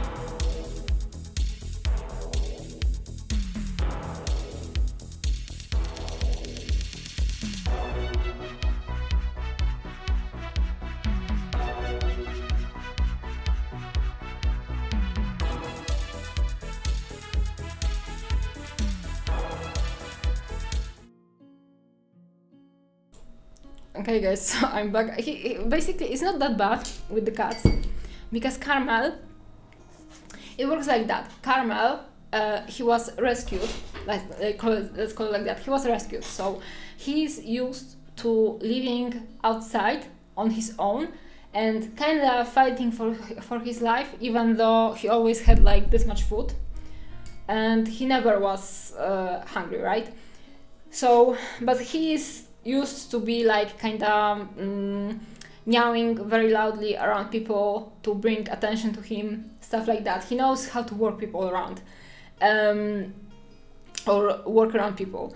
And Tzahli, on the other hand, is a cat that was very sheltered always, and kind of neurotic in a way, because when she was little, I just learned about it like recently. When she was little, and she is biting my hand right now, so give me a second. When she was little, it turned out that I found her. Hey, Andy, nice to see you here. I found my cat, Tzahli, and she was little, and I took her to the vet. He told me that everything is fine with her. But it turned out like years later that she actually had a broken paw then. And she was kind of neurotic around people because of that, because in the beginning of her life, we didn't know that the paw was broken because kittens usually don't show the pain. At least this is like something my vet told me recently, or the vet orthopedist, orthopedist, like the guy who's healing usually the bones and stuff like that. Hey Andy, nice to see you here. And she became kind of neurotic, and right now she doesn't like the fact that Carmel is around, and we try to marry those two cats to enjoy or at least accept living next to each other. And Carmel is kind of making it harder because Tzahli is like dramatic queen. She needs to show her apprehension, and Carmel is like giving no fucks, and he is using the fact that when he appears around Tzahli, she becomes loud and unhappy, and me or my boyfriend come immediately to solve the problem. So Carmel right now, when he wants to go out to the balcony or something like that, he basically learned to trigger Tzahli a little bit to get the effect of getting out to the balcony. So yeah, it's not that dramatic, but on the one hand it's kind of funny because we have very intelligent cat, and on the other hand the cat knows how to use us. So the pros and cons of living with cats. My older brother used to do that to my middle brother. Yeah, exactly. So I am the cat parent right now, and my cats are doing that exactly to each other. How are you, Andy? There was a very beautiful competition recently in Australia, which is called Crimson Brush. I kind of missed it on my social media and didn't post about it, but it's very cool competition. And it happened like a few weeks ago when the mini dogma was happening in Poland. The Crimson Brush happened in Australia. So yeah. Make him scream to make parents show up. Yeah.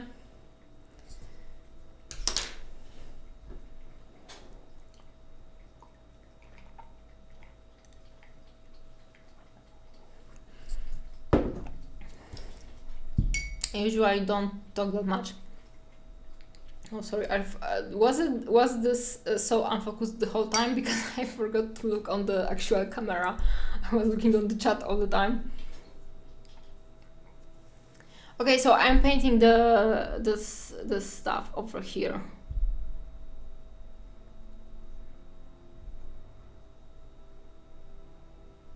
Since coming back from cat drama. Okay, cool. I have to remember stuff, and I need to have more experience to actually remember everything, so it will get better with time. Okay, actually, or maybe not. Okay, yellow is fine. I won't overthink it.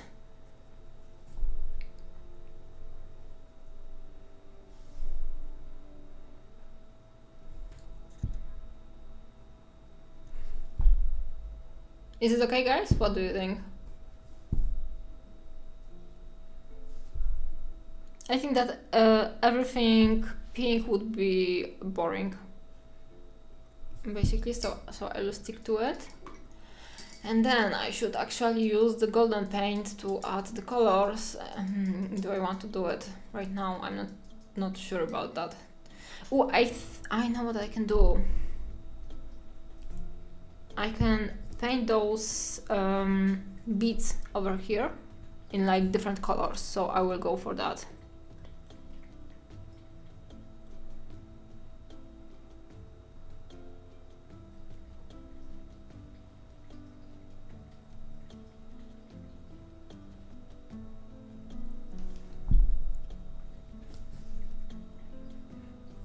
It's just like painting. If you do it more, it gets easier and better. Yep. Like with everything, the more practice you get, the better you become.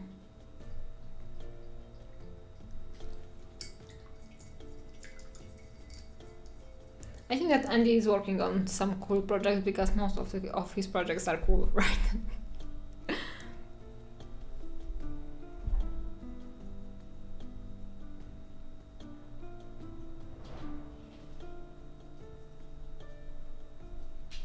Andy, talk to us.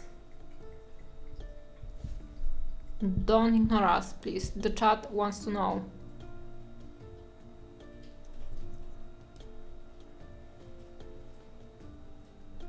I also want to know, so I'm with the chat.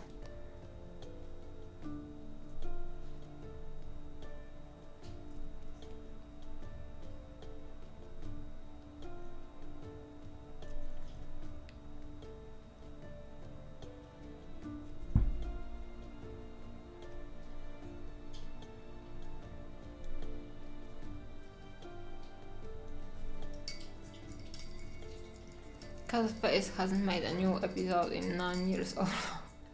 Do you think that it will happen again, Kuja? Sometimes the internet gives us some little gems, and maybe the new gem will be a new Catface. You never know.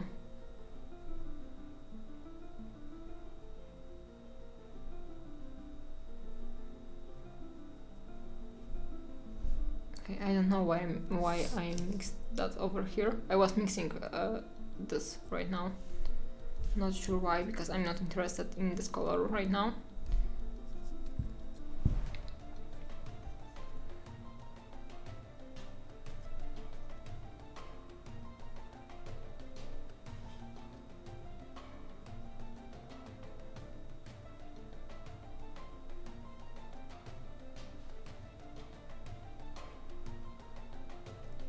Maybe Catface didn't do any episodes, but it's important that Yuko did some new episodes, like in the past, like the newest past time, right? Because we weren't posting for some time as well, so nice things happen on the internet. People come back.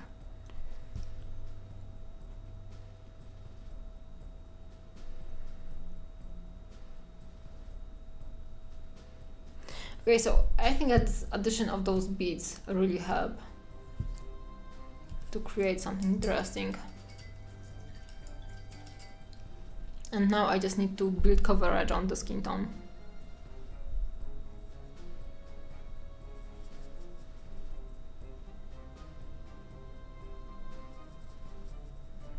Actually, this color, this lime green, is very good for highlighting skin tones. So I'm adding a little bit into my skin tone to basically build more coverage of the paint, and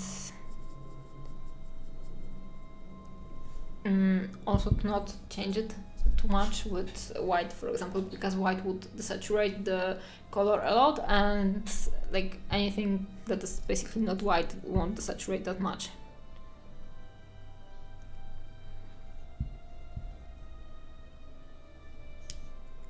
beats are cool.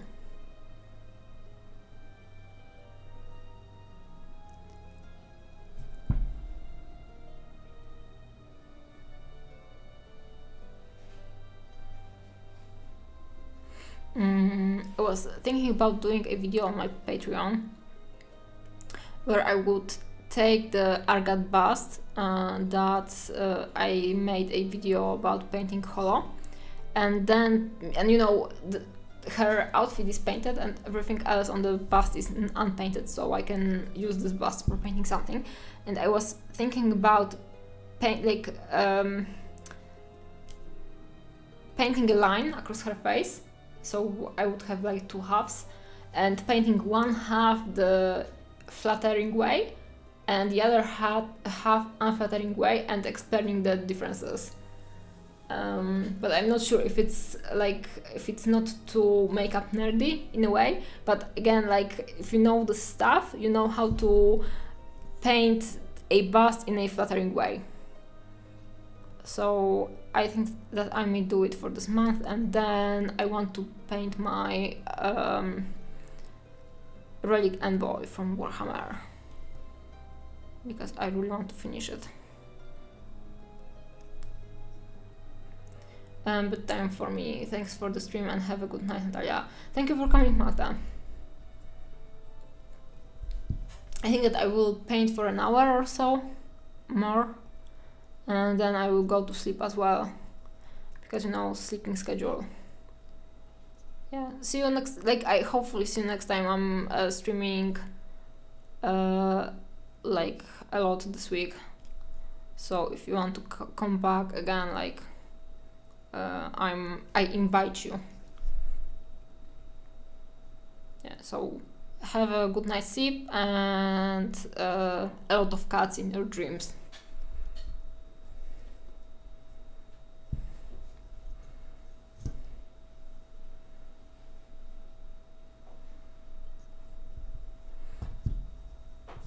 See, it was very easy to build the coverage on her face right now, and this is the base color. I will add highlights later.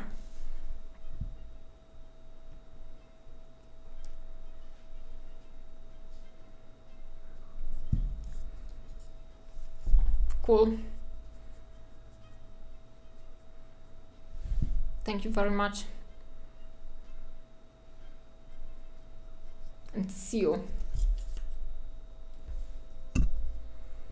Malte did a very cool painting project on his Dogma, where he took one of Arno Lazaur / Dragonhead models. Like, there is a lady with the big dragon. Like, big dragon, it's a bust, so we only have the head of the dragon. And like, he had highlighted the relationship between the lady and her dragon, basically. So it was highlighted by the colorful painting, and everything else was desaturated on the bust. And I really like this idea.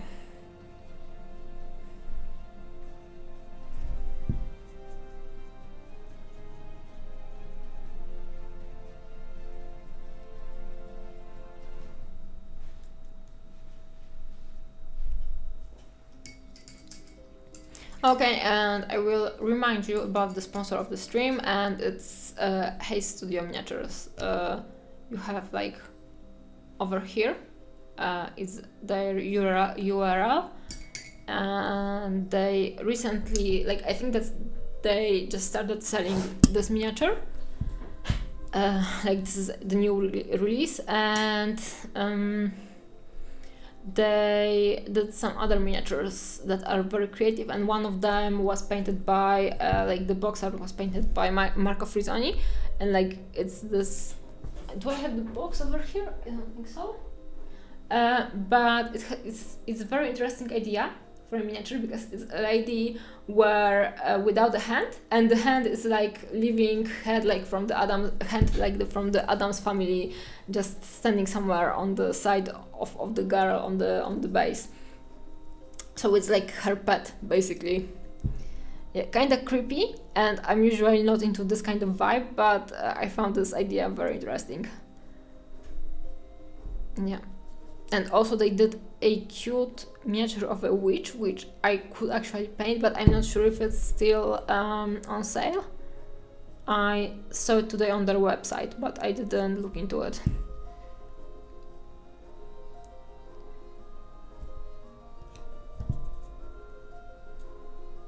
Yeah, and everything in their offer is 3D printed. Not casted, but 3D printed, and it's very good quality 3D print. And I think that their product really shows the direction in which the miniature business will go. So more 3D printing, less casting. I like their models, and I like the people they are choosing for their box arts. Yeah, I thought that it's very cool. Like I don't remember who else painted the box arts. I would have to see. I can actually have a look. Have a quick look. Oh, this is the miniature I like. I can post it over here. Not refresh. Paste. Oh, I like this one. Vincenzo, but which Vincenzo? Is it this one? Oh yeah, Vincenzo Celeste. So I like his box art. You can look up their stuff on their. I like this one as well. So basically, give me any kind of witch or cute elf. I'm up for it. So yeah, I like box art by Vincenzo as well, and actually the miniature is kind of cool.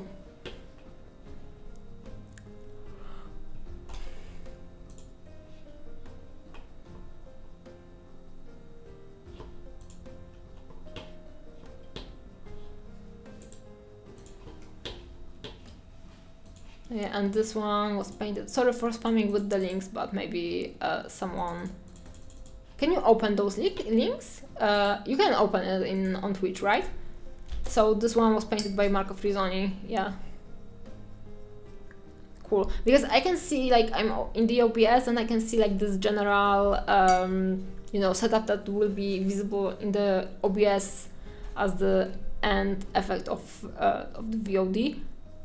Basically it will be the VOD. So I had my doubts. Oh yeah, miniatures, then painted a couple, I think.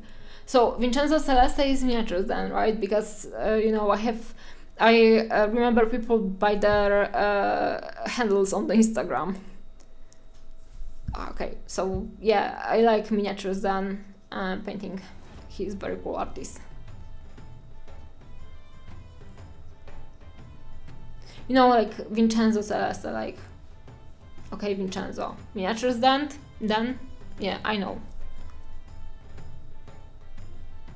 It's kind of strange in this space, but for me, the nicks and when I have the image next to the name, I'm more prone to remembering the image than the name actually. So I like the where you have the communicators or any chats where you have the name and the image, because this is the way I kinda identify the easiest with who I was talking and about what I was talking.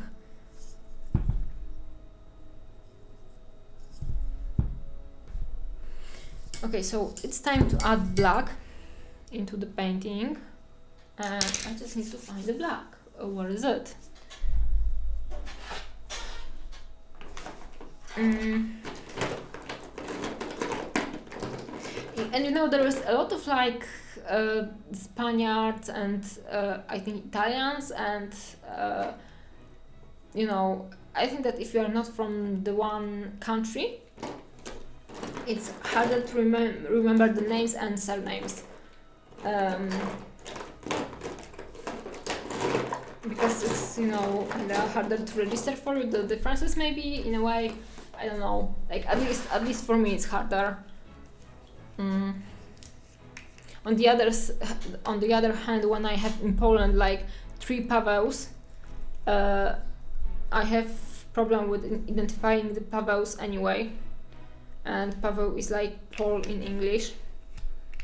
And it was kind of strange for me to learn that people from the US cannot like pronounce Paweł, and it's very problematic for most of the English speakers.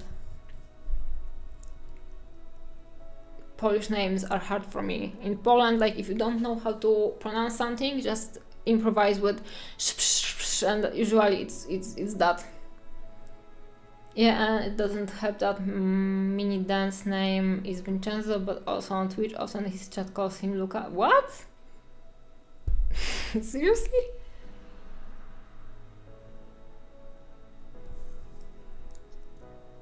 I didn't notice that, but it is confusing.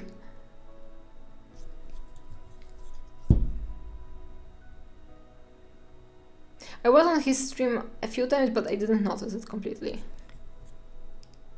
I think that I can safely assume that his chat is full of trolls, right?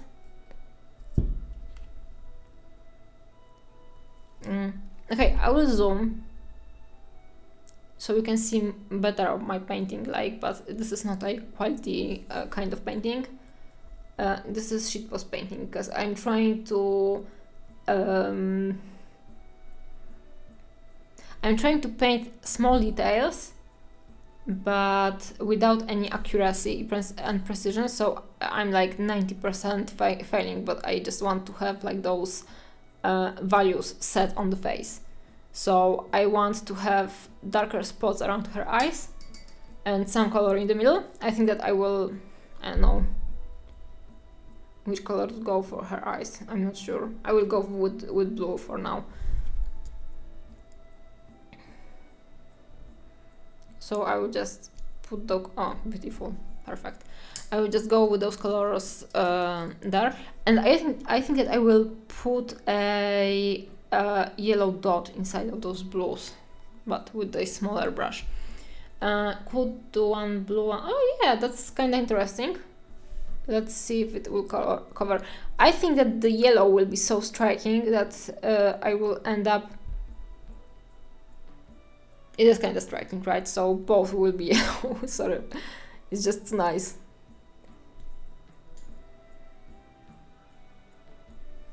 Beautiful, perfetto.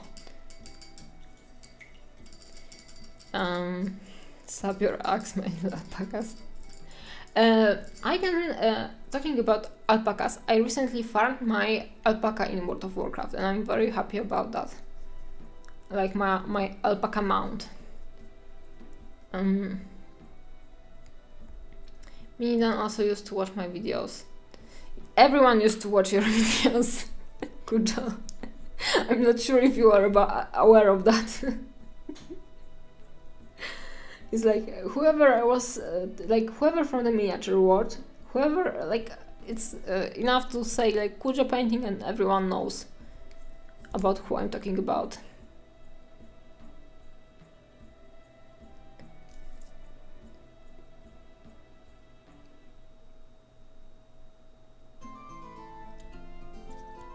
I recommended your channel a lot. When someone was asking me about a good channel about miniature painting.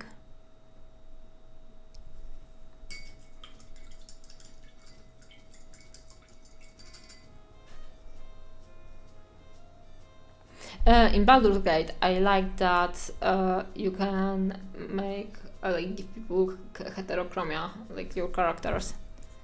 It was pretty cool.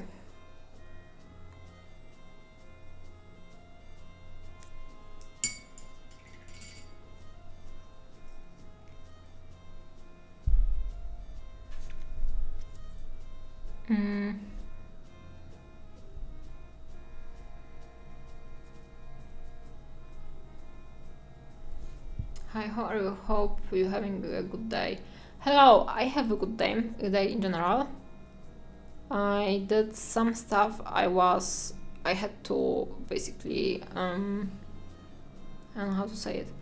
I had some stuff I haven't done before and I had to do it and I done it today and it's done, so I'm happy with that. It's a happy day when it comes to that for me. And yeah, I'm streaming again, so I'm happy about that too. So it's in general, I would say it's a good day.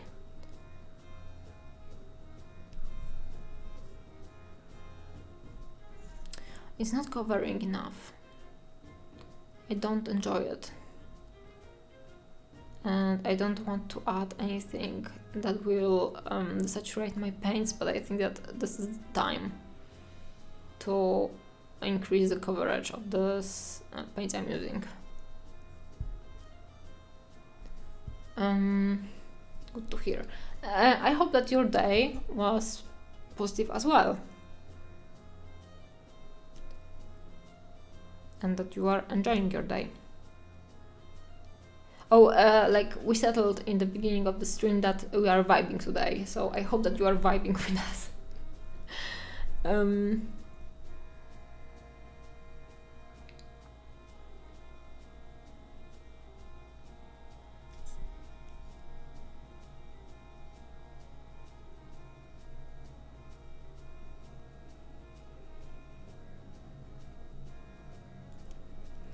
Okay, so in general, I painted those highlights over here.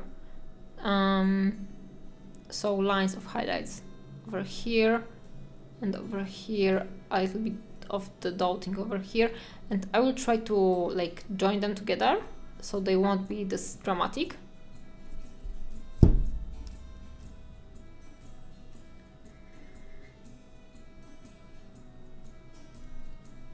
But in general, I will highlight them further later.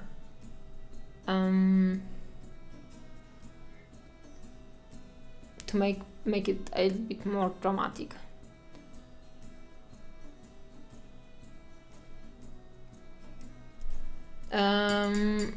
What did you paint, Jonas?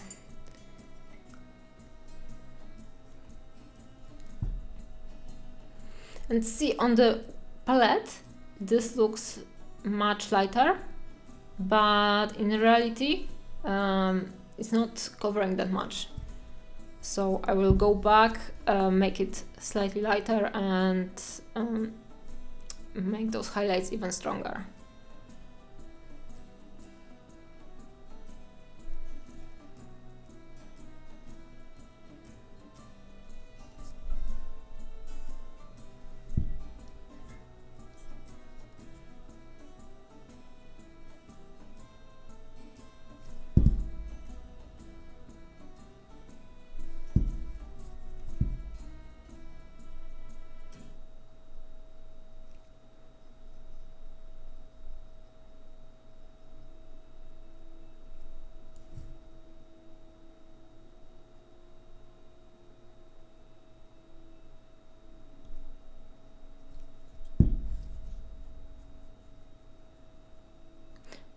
Also, what I like about this miniature is that I could glue her, like assemble everything together, and I don't need to paint in the parts. And I like painting this kind of miniatures the most.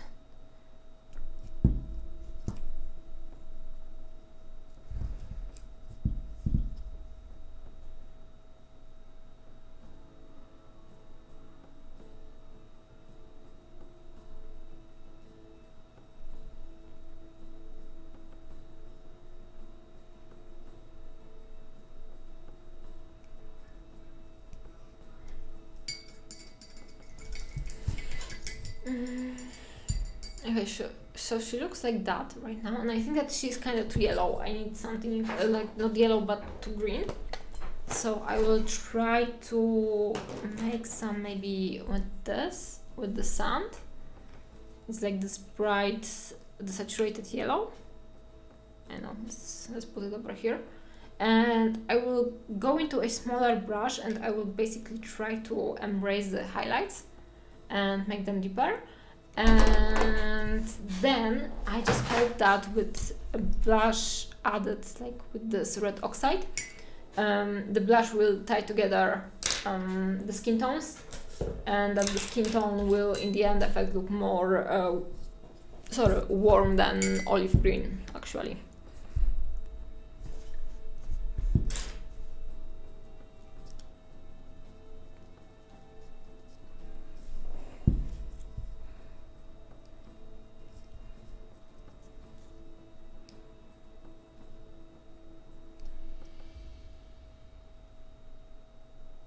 have very bad posture today while painting, but I don't want to shift too much. Also, my face cam is very in focus. I don't know what changed, but something did change.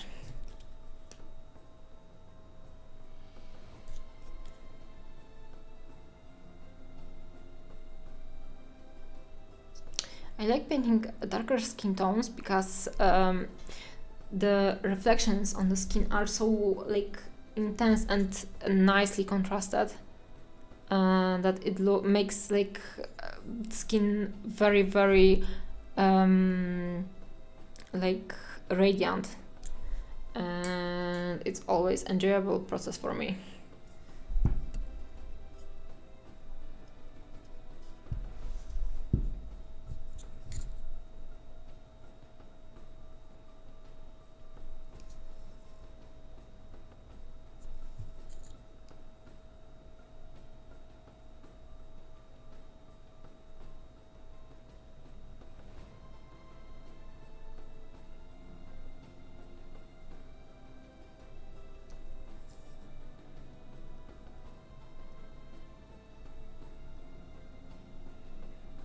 I want her to look young, so I'm focusing my highlight in the middle of the cheeks, on the cheekbone, and very close to the nose.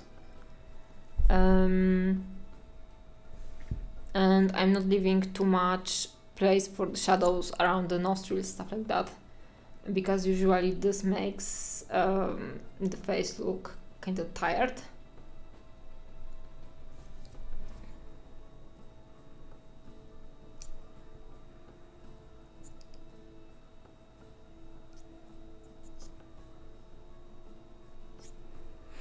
Right now I think that I saturated the highlights too much, so I will have to go back and saturate them again.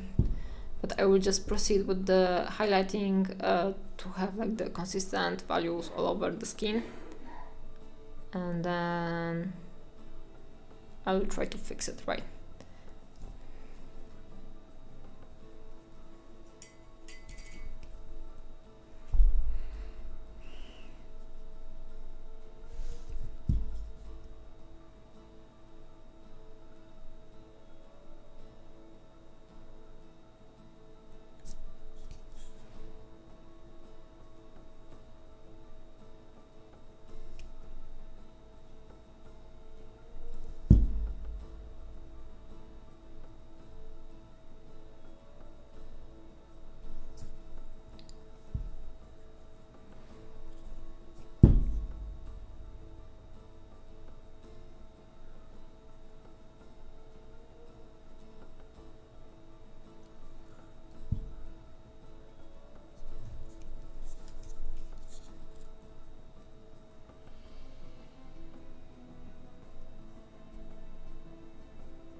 And painting the skin tone in general will be a journey because I have to like figure out the proper colors and the undertones.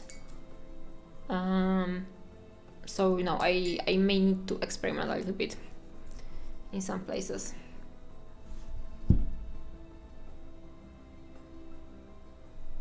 Oops, sorry. Okay guys, we will have some feed content right now.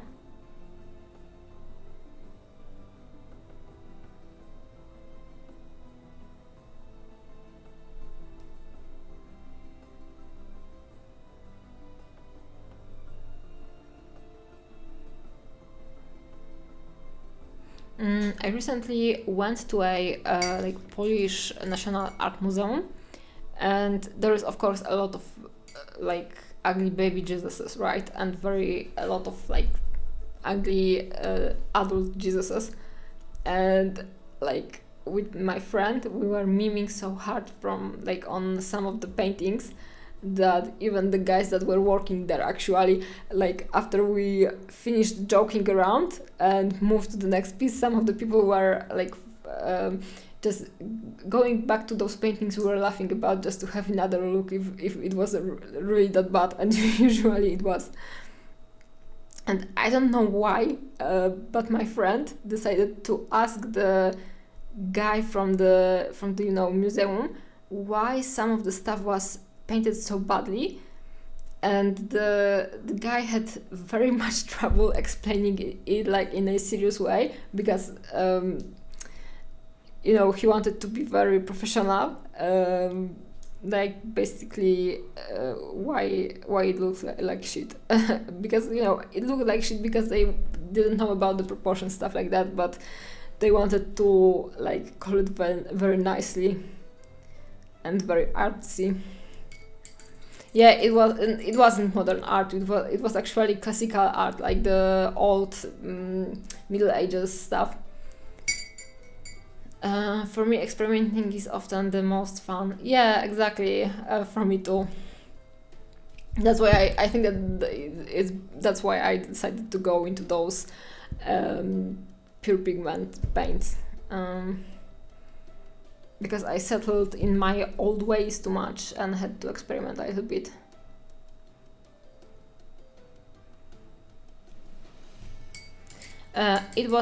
The museum was old, like not ancient, but like this classical European art, and like in Christian countries you always have a lot of very badly painted baby Jesuses, and I really hate visiting some of the museums because there is just too many Jesuses and not enough quality painting, but the Jesuses that were on the exhibition were actually very funny. So like there was one baby Jesus that basically was I know he ate a pigeon or something like that, and it was just crazy. Yeah.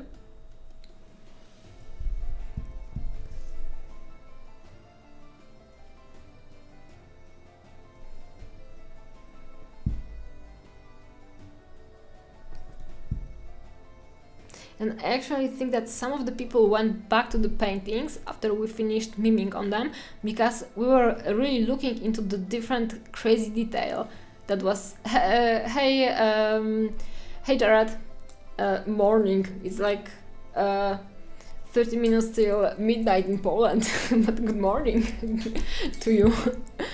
I'm painting Mother Nature today. Poor pigeon. Yeah, like we were miming on the details so much that I think that some people just didn't notice the crazy details, and they had to go back and just look into this painting to actually notice how stupid it was. Yeah, but it was funny. We made some nice memes.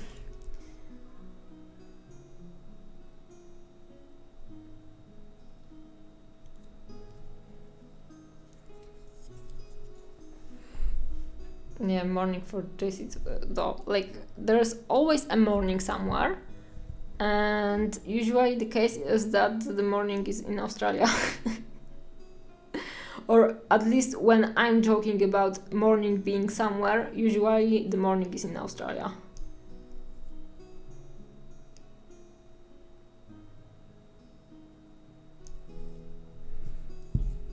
Beautiful line, perfection. How are you, Jared?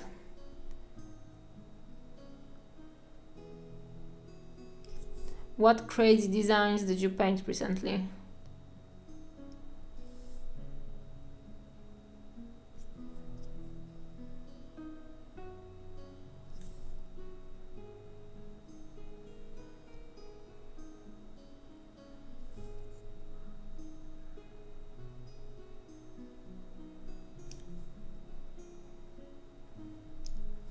I overpainted the eyes. Nobody cares.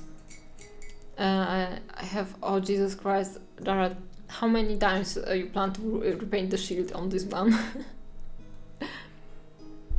Okay, so now the shield and the background. Okay, the stakes are higher and higher with each version. Yes, please send the pictures. I'm curious what you are going to do with this one. will be glued on.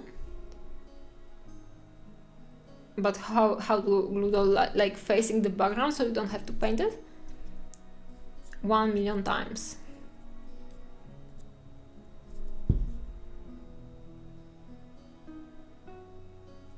That would be, you know, this is like the increasing the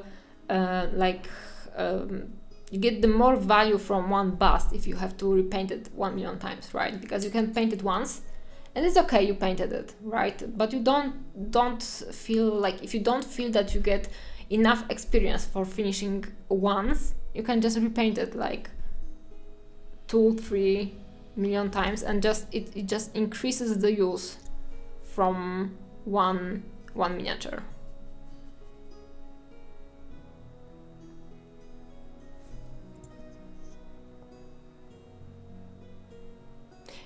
Jared, if you want, you can just paste the link or the picture in the chat so people can see it as well.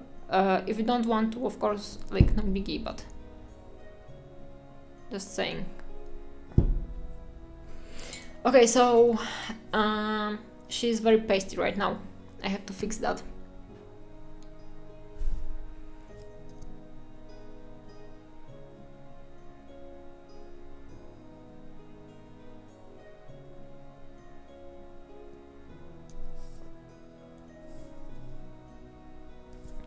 It works nicely, but it's kind of too greenish and yellowish a little bit. So maybe I will mix those two together. Oh, you cannot see which I'm using. I'm using... Okay, which one I was using? I think that this one. And I will add a little bit of this one. Almost finishing Baby Kappa. We are painting Baby Kappa. Nice. Big props for Spira Mirabilis, because I cannot paint any.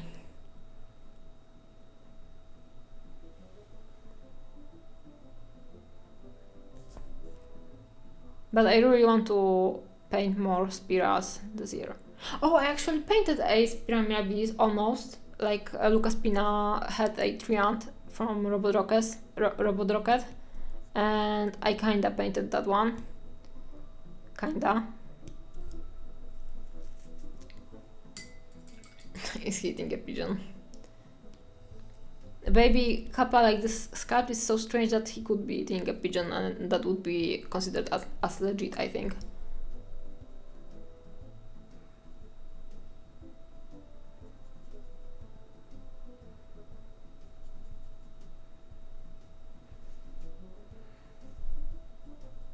There was a calendar for 2024 with ugly cat paintings, and some of them were from Middle Ages. So I think that there should be a museum, or maybe there was a museum that created like this kind of exhibition with ugly cats from Middle Ages. It's not a box art. It's just a like promo painting with Haze Studio as sponsor of the stream. But it's not meant to be a box art. But I think that it's a cool interpretation, because this will be a spring. So of course I will glue some tufts on her and some butterflies and some flowers, and I'm just painting a lot of green all around. Yeah, I'm very into painting green stuff right now.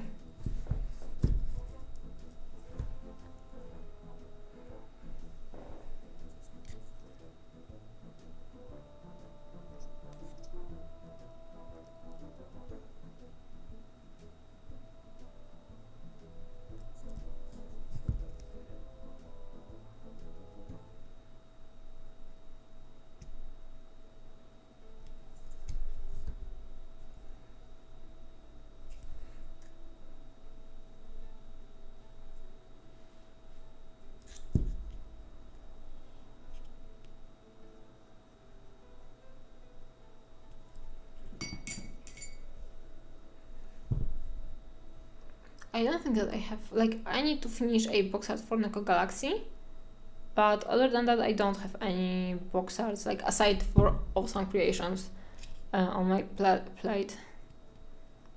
and I recently finished a box art for my veil. And I started working on a box art for my owl. And for the box art, that's it.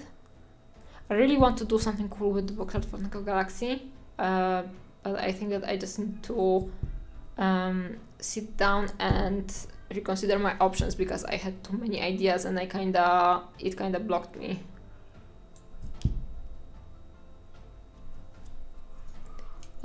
You posted your shaman in your Discord, in my Discord, sorry. Whew, give me a second. I need to, like, I have too many Discords on my side. Nice. Oh, this is your witch. Sorry, work in progress. Where is it?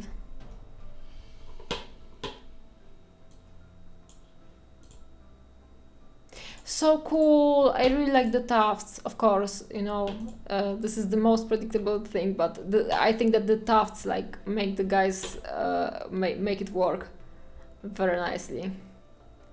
I think that I will steal this idea. If I will paint an amanite, I will steal this idea and of course like give my how is it called, like credits to you, Minimancer. May I? Please.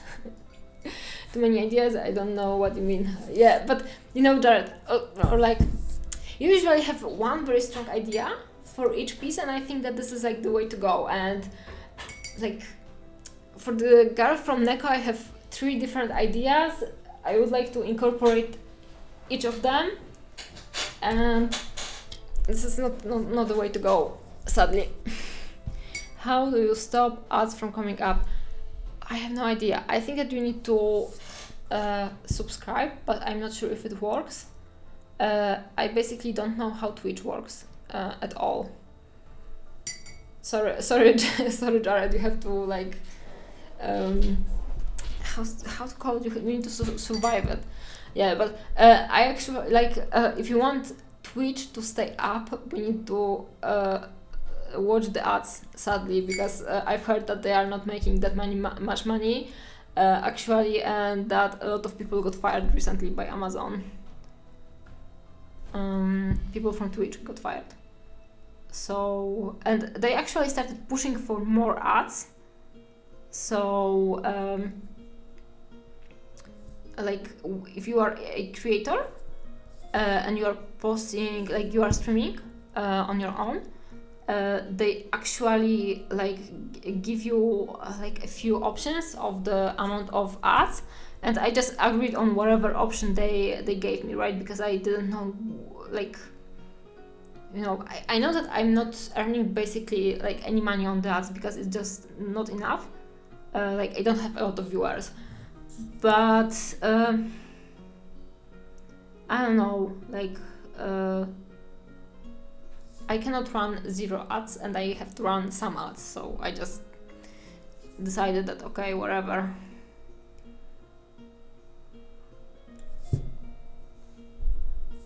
But I've heard that Twitch is like totally unviable when it comes to any kind of earning, and they are losing money all the time.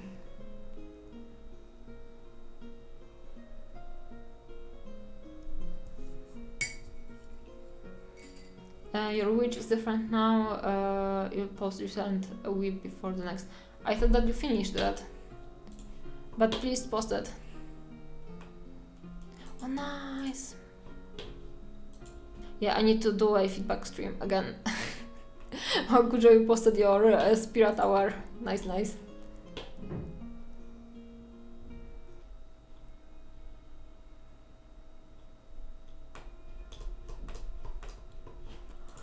Yeah, I need to do a feedback stream or just a stream where I will be showing what people done, because I really like looking at those pictures and see like different people creativity.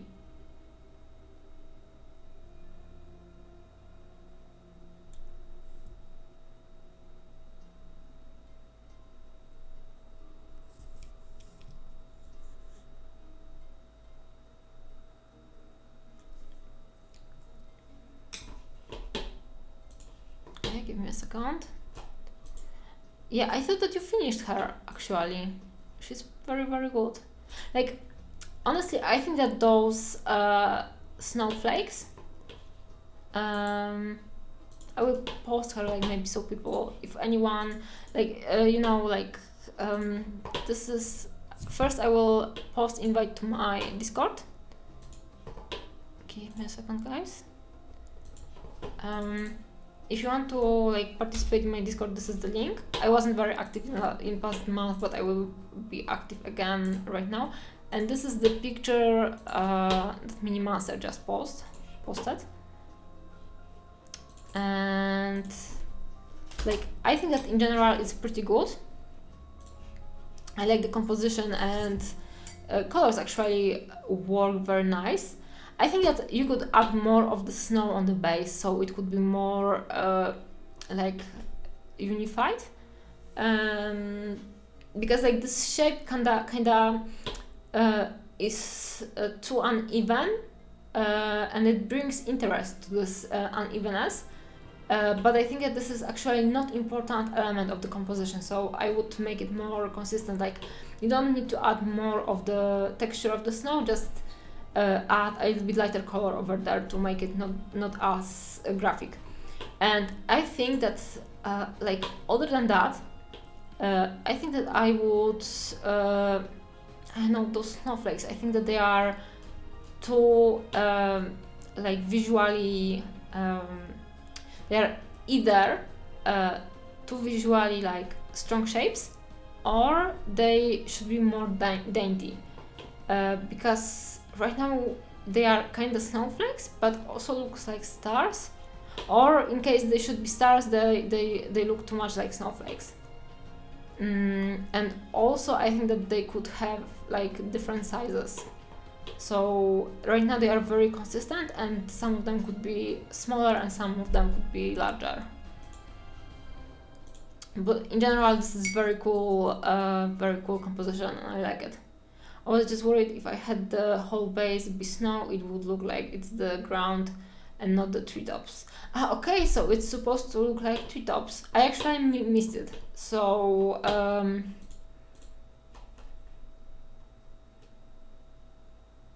how to make it look like?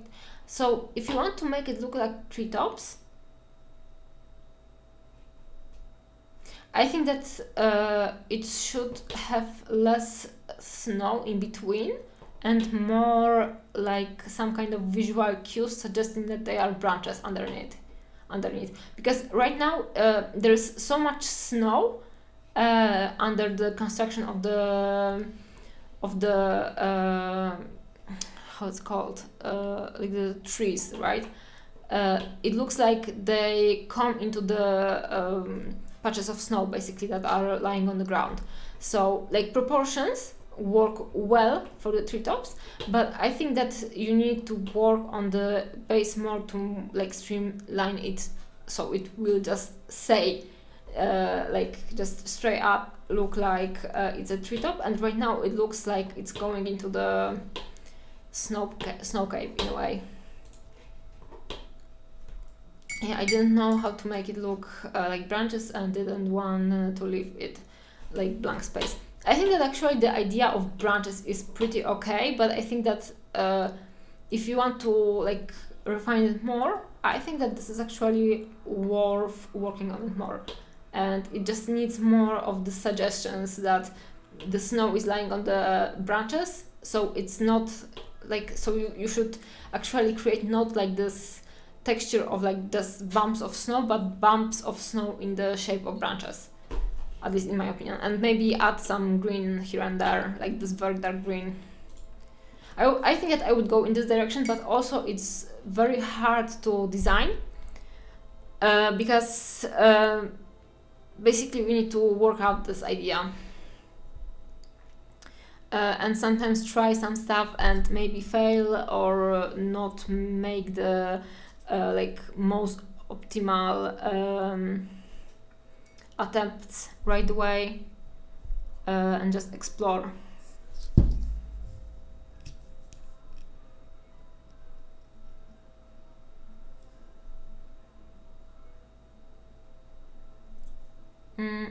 And I will just remind that today's sponsor is Haze Studio, and they designed this beautiful miniature. You can check out their web shop, and it's hazestudioMiniatures.com. And also, maybe I should link it in the chat, right? So give me a second. It was somewhere here.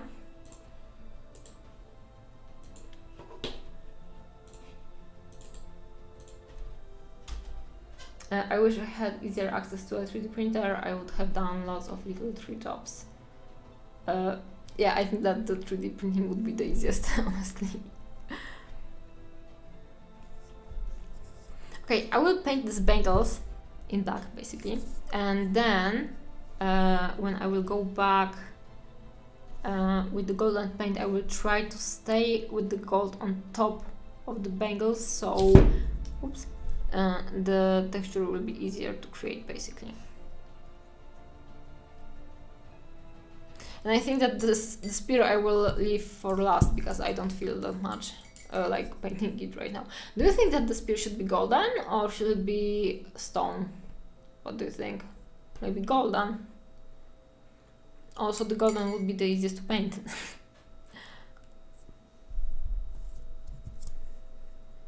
With gold, I would actually use airbrush to shape the gold in the later stages.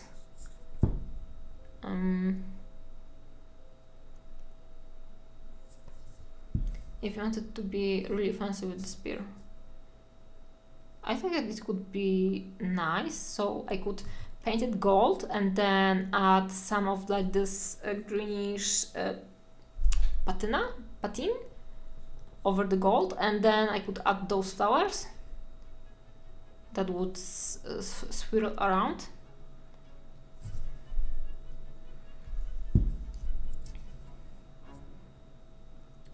Yeah, but I'm not sure if the detail is like, or maybe the detail would be enough, but I don't want to work that much on this spear, honestly. I think that this effect would look the best on the throne, so maybe I could introduce it in the throne, but also I would have to check it out if it looks good with the true metallics, because sometimes not everything looks nice.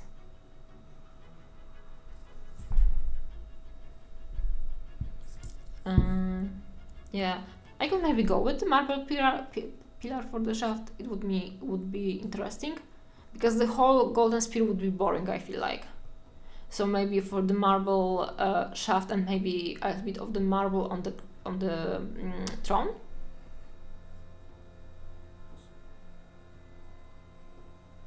I'm not sure if the gold will work though, so we will see. We just have to experiment, right?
Okay, sorry for setting the silence.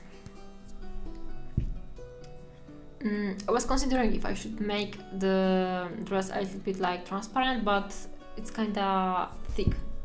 The material looks very thick, so I don't think that I will go there, but over here I think that it could be slightly transparent to show a little bit of the, skin, but I won't go there. I think, at least.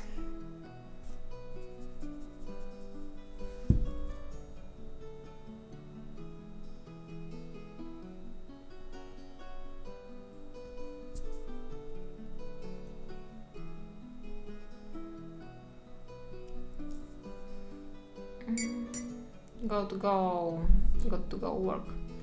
Have a good day, Jared. Long day before you, and very little of the day in front of me. So have a good day, have fun, and hopefully see you soon.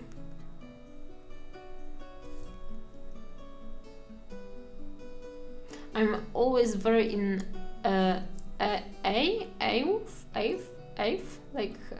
very like impressed by like Jared or Andy, like wake up, can like jump into some streams, stuff like that. Hey Falk, thank you for the follow. My guild master just came over here, guys. So the big boss.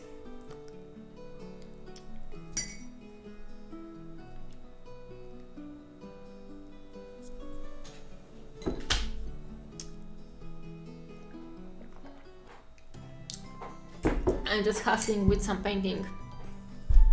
Yeah. Trying to paint Spring Queen because I want to summon the spring.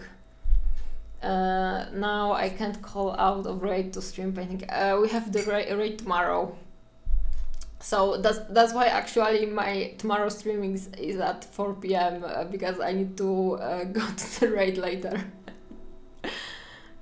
Yeah, the Master of Coin. So, fuck, if you are the Master of Coin, one of your ads should be called like fuck finger, right? Yeah?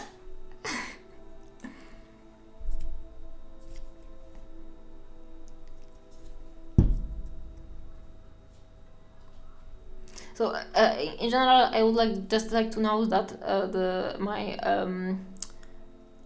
my effectiveness with painting is going down, and the discussion in the chat doesn't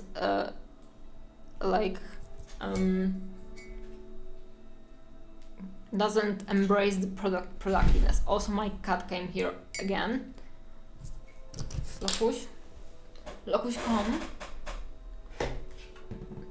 We have the cat! Ooh!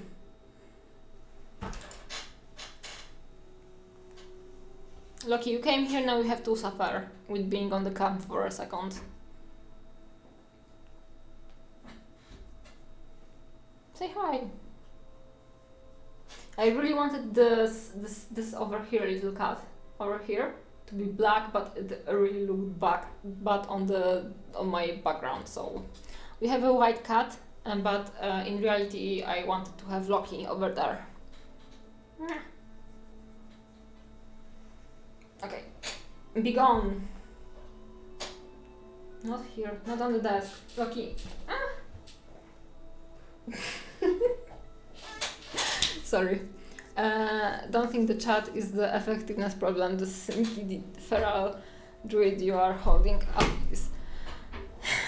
I will be honest, like today, for my first hour of stream, I didn't paint anything. So it's nice to chat and I love it, but I have to say yes to people who tell me that stream is not helping with the productivity.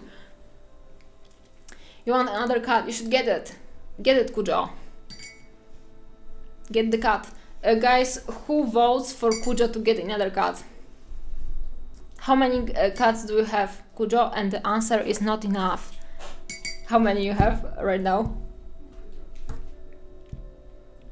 Loki, can you please not disrupt? At least show yourself a little bit. A little bit of the tail. No, this is not the place for you. So I guess...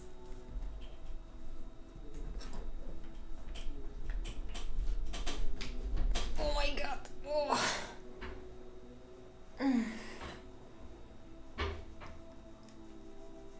you know, like on the one hand you are distracting me from painting, but on the other hand I'm here for you, and actually I really enjoy chatting. So in general I think that this is just not the best way to be productive, but we are producing the chat content, so we are doing something.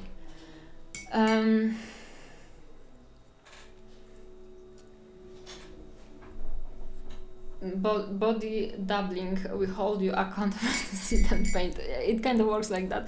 Yeah, I had workshops recently. I have workshops basically every 2 weeks or so. So on the last workshop, people basically like the consensus of the discussion was like that people like to pay for, first of all, being instructed, but second of all, for being actually forced into sitting for 2 days and painting for 16 hours total. So they pay to actually force themselves to go out and paint with people. So this is like this added value to the workshop or any event basically.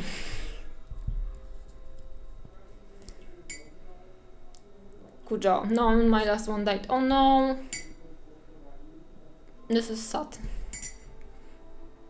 When the kitty passed, like recently, or was it cut from your earlier days? Let's call it like that.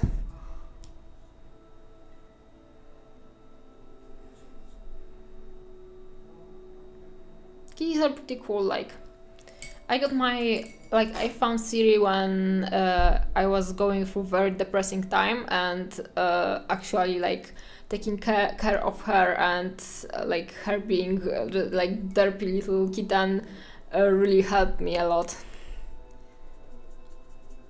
So I always recommend getting a cat, at least for people who are capable of taking care of the cat. Oh no, it's very sad. Poor kitty.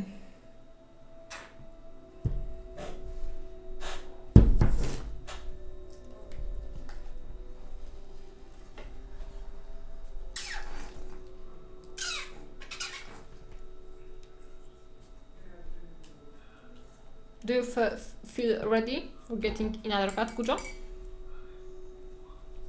I can send you one. Like this one again. He's returning all the time. I can actually see that the productivity comes with time, but it's hard to find time when you distract yourself with other things. But painting for 2 days, you kind of must be there. Yeah, exactly. And also I try to, when I teach people on my workshops, Jesus Christ, look, there is no place for you over here right now. When I teach my workshops, he's back again over here. I will just make him some space. When I have workshops, I try to guide people to kind of finish the stuff they are painting. So maybe it's not 100% blended, but on my Warhammer, but they can see the end line. So after 2 days, their miniature is kind of finished.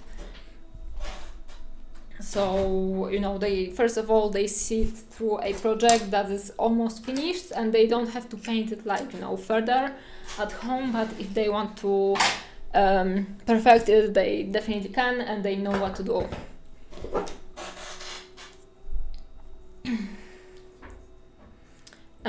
I lost my cat in a breakup. He went with my ex, but I got a brother and sister kitten a few months later, and they are my babies. I love them so much.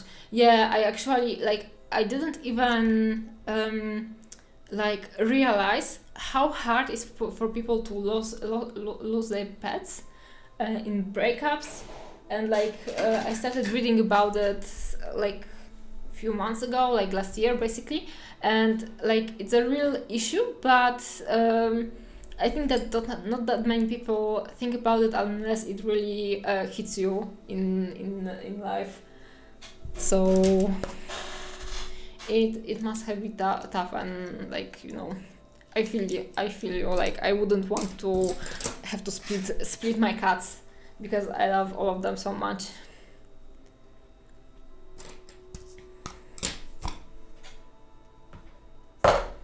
like my boyfriend lost his cats, and when we started dating, it was kind of awkward for me to like transfer the ownership of my cats to him, because I felt like if we would split, he would lose pets again. But then we adopted another one, and the new cat bonded a lot with the boyfriend, so I feel like we are kinda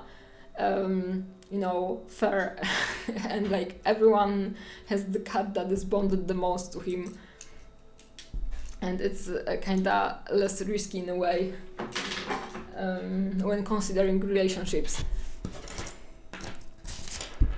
Well, it's complicated, and we usually like bond so much and take so much care about the cats, like of the cats and the dogs actually, and any other animals, maybe aside of the snakes, for example. But I never had a snake, so I don't know how much the snake can bond with you.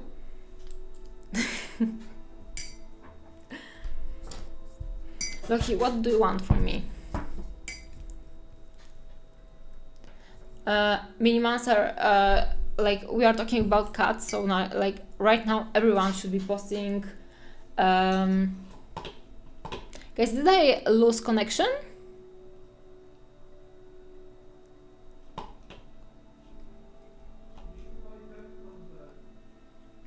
No właśnie widzę.